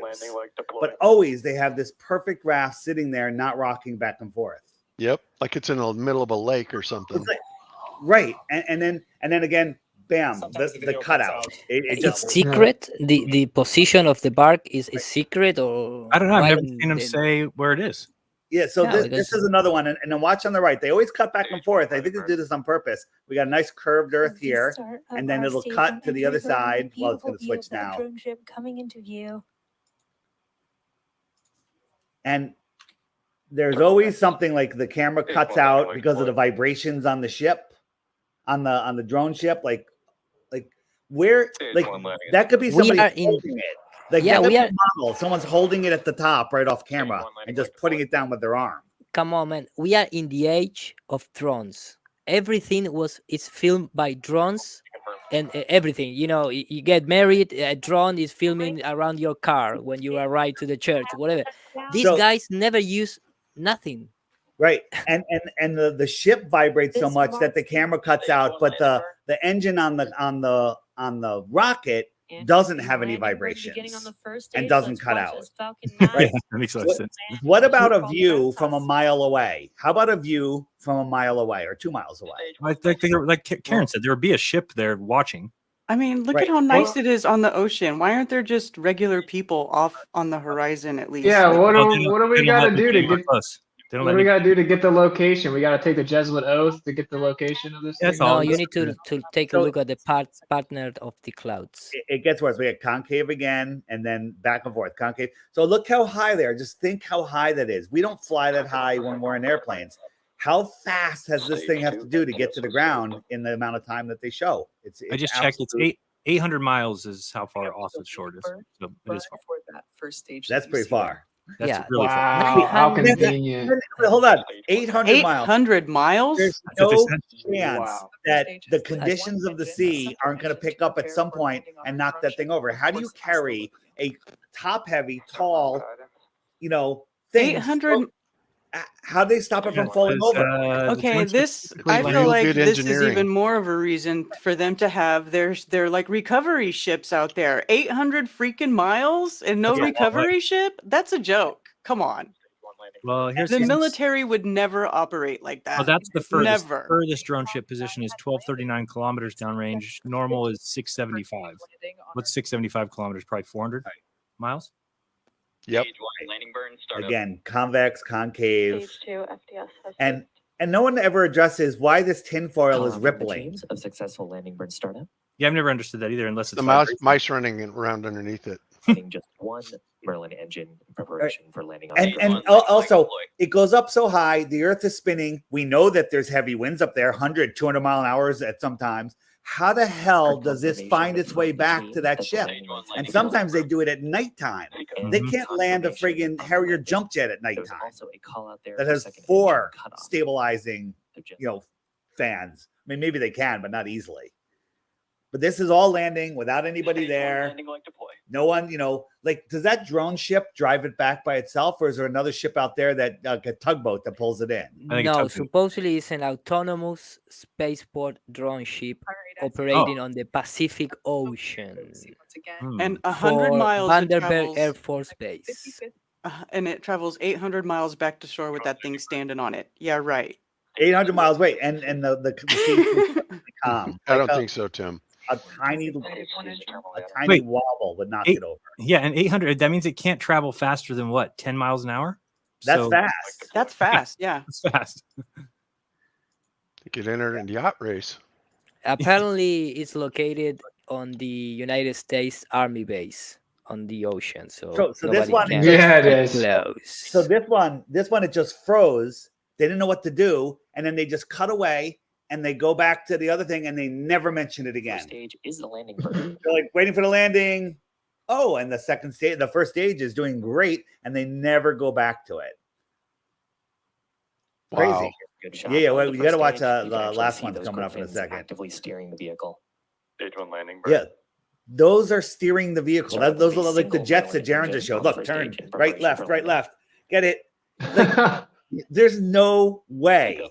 This thing is falling. And what about the Landing like stability of this thing? A one little jet? I mean, they have a hard time. Wait, when's that from? What's that? These are all different SpaceX within the last year. This isn't the one from yesterday, is it? Oh, it could be. I took a whole bunch of them. And then this was a while ago. Do you remember this? What? What is that? What? Where did you get this? It's on their It's channel. official. Yeah, so it's official. It's on their channel. And look at this thing at the angle. There's no way they can That's move hilarious. shit with that thing like that. See right there, it's being tugged, isn't it? Yes. you got then it's probably moving how fast? 2 miles an hour? it's 2, 3, 4, whatever. But there's no way you could have that thing tipping like that. It would tip right over. Those little legs are going to hold it up. Well, that means No. it would take 17 days to get it back to shore. And in 17 days, I guarantee you there's 10-foot waves some of those days. Guaranteed. Unbelievable. Yeah. And people just they eat buy it up. They just eat it up. Yeah. It's unbelievable. I think that majority of people don't even watch this though. They don't. Like, That's- You're absolutely right. You ask people that believe there's a Tesla in space, you go, did you watch it? They're like, well, no. And because as we always say, we know the globe model better, because if you knew it as well as we did, you'd be a flat earther. And So- they also have a boat to catch the gnomes gone. Yeah, I think so. And, Big and I that. think That's impossible. man. being around people that believe this nonsense is actually unhealthy. I don't think it's what drives us crazy. Do you know where a place where you can only be around people that are awake and aware? Karen? Plateauberfest. Plateauberfest. It's only going to be awake people. You That's got to right. come. If you're not coming, you're going to be very sad. All right. Absolutely. Yep, that's true. We're all looking I forward to am a shill for Plateauberfest. it. Awesome. All right, David. Well, thank you for that. That was really interesting. Yeah, thanks. Love it. God, they are so bad. So bad. Their telemetry is just the worst ever. I mean, nothing syncs up at all. Well, It's just At least unreal. they didn't lose it. Well, there is that. All right, cool. All right, well, I was going to shout out a couple people on Rockfin for some tips really quick, and then we're going to call it a show. Bex, thank you so much for the tip. Any Word says, can't think of anything to say in particular. Cheers. Cheers to you, Any Word. Deborah Rondow, thank you so much for the tip. Jacob's Ladder says, I hope my gateway experience goes well. Love the subject. Well, I hope it did go well for you, Jacob. Nice. Yep. And Murray Cole, thank you for the tip very much. And that's about it on that. Excellent. And I don't remember seeing any super chats. So I think that pretty much is done. So let's go ahead and go around one more time, and then we'll call it a day. Dave, do you have anything you want to announce to everybody before you take off? Yeah, real quick. I am in the final phases of testing the new messaging system because the current one on the app is very laggy, to say the least. And maybe it'll be out this week. But when that happens, I want to warn everybody. If you have any chat histories and stuff, save all of that stuff, because when I switch, all of your messaging history is going to be wiped. So save any conversations that you're having, any contacts, whatever you want, because when the new system comes out, it's going to be phenomenal. It's going to be basically like iMessage, but with more bells and whistles. Yay! Look forward to that. Wow, Yeah. bro, that's a big promise, bro. Yeah, it's going to be great, and a bunch of other little improvements which people appreciate, and I think it's going to be a game changer for the app. So hang in there, everybody. Awesome. Sun and sun clock compass horizontal level topographical plane app. Say that again. No, I can't say it again. The sun, moon, sun clock topographical plane horizontal compass app. Yeah, all right. Maybe I should change the name to that because nobody can remember it the way it is. So couldn't be any worse, right? We just paste a paragraph up there. Yeah, flatearthdave.com. That's where you get all the information. All right. See you guys. Thanks. Awesome. Thanks, Dave. All right. Later, Dave. What do you got coming up, Karen, besides Flattoberfest? Well, I've got Coffee Talk in the morning at 9:30 a.m. Eastern, and then Tuesday I do Strange World with Mark Sargent at 10 p.m. Eastern. So that's what I have coming up outside of Flattoberfest, but mostly Flattoberfest because it's only 2 months away now. So I'm pretty focused on that now. Starting to finalize everything. So yeah. Flattoberfest, you guys, everybody should go to flatearthfestivals.com and look at the website. There you can see who's going to be there. I have information on hotels. There's campgrounds nearby. There's Paris Mountain camping very close by if you don't want to stay in a hotel. If you're trying to do it on a budget, you could do it that way. There's a lot of options, and it's going to be a great time. 3 days, 21st, 22nd, and 23rd. Excellent. Okay, cool. And yes, we actually did get a few super chats. Mandela Effect Jonathan Bardsley says, don't let anyone get you down with the bullshit, Bob. I'm working on it. I just can't deal with the extreme ignorance that goes on with some channels. That's, I guess, my problem more than anybody. So I'm working on it. Flat Earth Reload says, great show, Globebusters. Thank you much for the super chat. And he also says, I love it when Bob forgets what he's going to say. Oh, I hate that. Those are called senior moments. Wait till you get a little older, you won't be loving it so much. So there you have it. Okay, so Zach, what do we got coming up for you, sir? I think I was going to make this video. I mean, I made that video with the scale, and I've just been thinking about it, and there's better ways of doing it. But really, what my brain's been on is, wireless, grabbing electricity wirelessly. Oh, we didn't show your video, did we? No, it's okay. It wasn't. After I did the test with no weights on there and saw that it was still getting right, there's still more testing that needs to be done. I'm going to do a better one than that. Yeah. Okay. But really, I've been focusing on resonant frequencies. And like we were talking about earlier, once you lock something into that resonant frequency, you can, tune into it and grab that information out of there, that energy. Well, we can already send, they have little devices now that they're working on charging cell phones and stuff using radio frequencies and microwaves, all these different types of energy that are out there in the ether around us at all times. Now, what I want to do is not grab energy that's being created by man, but grab the Earth's resonant frequency energy. Ding, and ding, ding.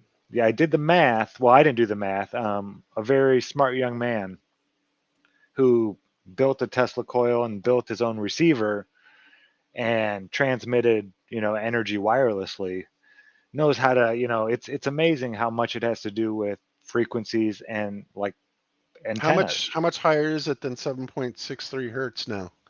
Last I saw, it was way higher than that. Yeah, I'm still getting 7.83 hertz when I look it up right 83, now. okay. Yeah.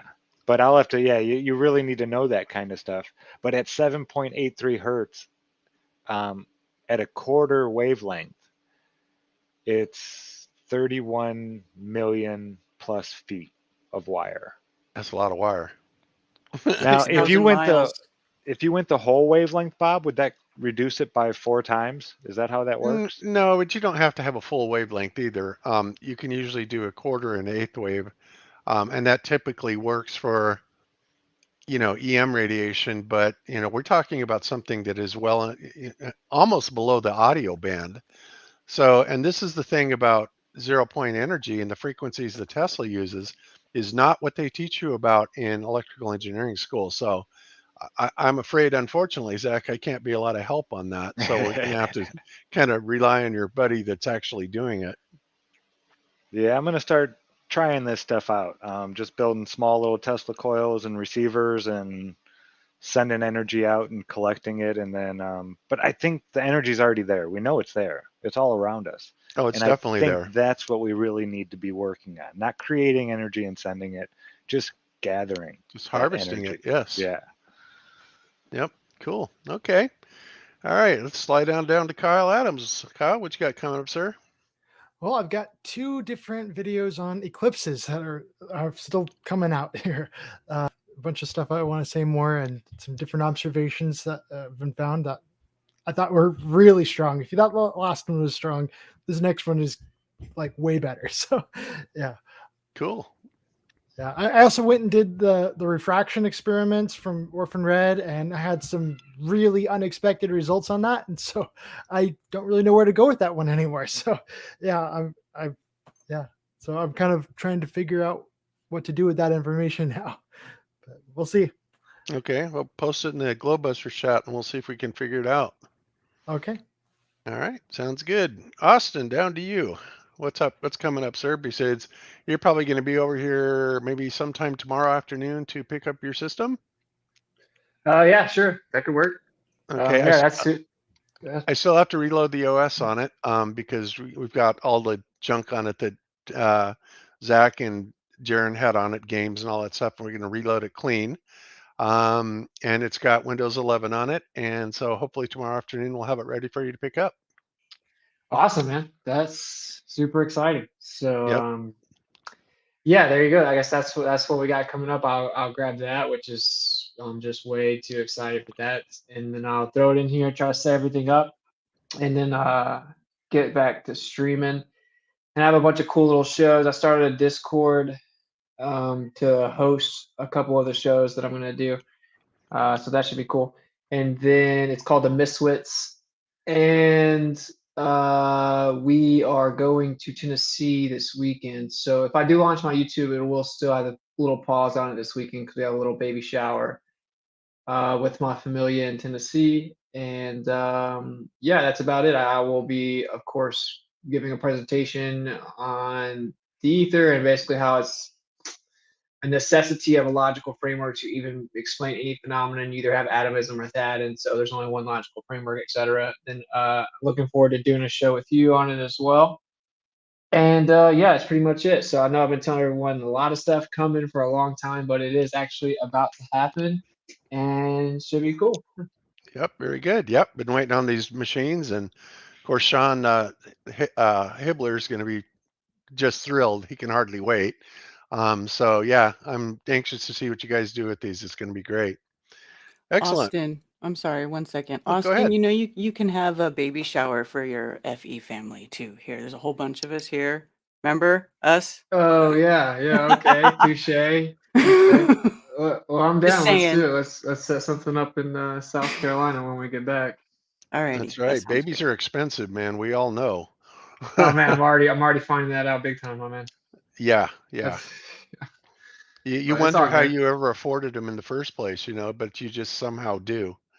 It's amazing, but yeah, man, are they expensive? Holy Still Toledo! so exciting though, man. Like, yeah, like I'm trying to really make content and see if that'll work out. And so that's why I'm trying to get it done ASAP. If not, I'll have to kind of put that on the back burner. But I'm hoping that can work out.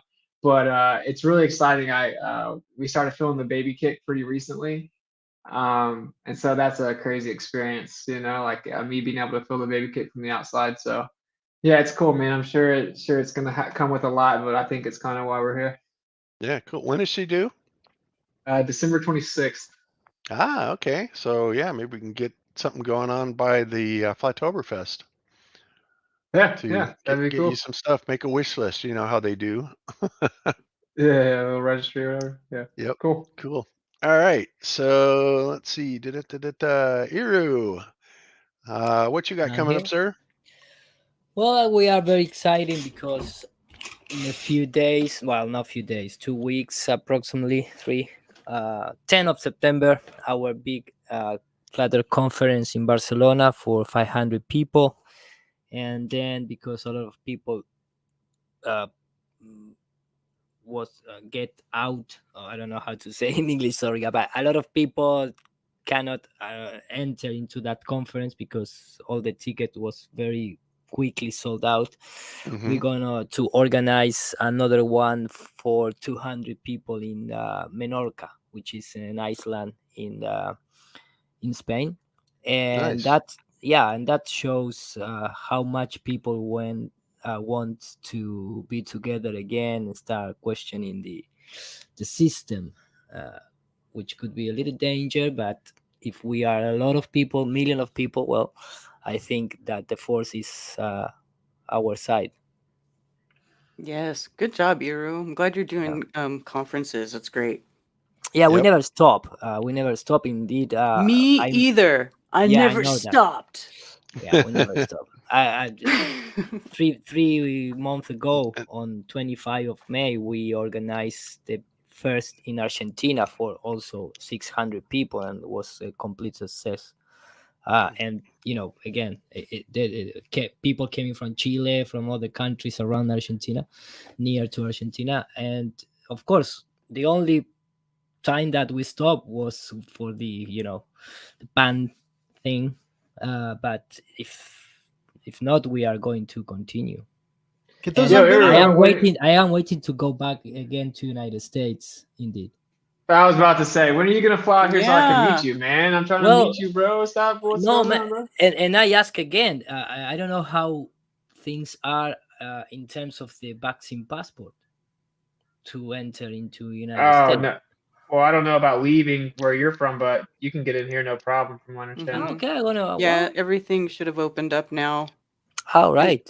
I met Austin. It wasn't that great, Iru. I wouldn't worry about it. No, I know. I know. But now he have a new computer, and I want to play with that computer. I'm gonna bring in a pen drive a 3D project and then put render. Perfect. You got it. All right, cool. All right, and last but not least, Jaron from Jaronism. What do you got coming up, sir? I got a show tonight. I guess for BZ Truth. Is that what the channel name is? 5 hours show. Kyle, weren't you on with him recently? Yeah, I was on with him a little while back. Yeah. Okay. Anything I need to be worried about? Is he a flat earther? He's pretty cool. He's very chill. Okay. So I got that show at 7:30 Pacific time tonight, and the link is in the notification channel, t.me/Jaronism show. And then just same old thing next week. First episode will be coming out of Does, and then there's the Thursday Speaker's Corner Friday show, and we do it all again. Yep, and round we go. Excellent. All right, cool. Well, thanks everybody for joining us. We will be back midweek and continue from there. So until then, be good to each other. Don't lie to each other. Open your mind because there's truth inside. Peace out, everybody. Peace. Peace. Peace. Peace.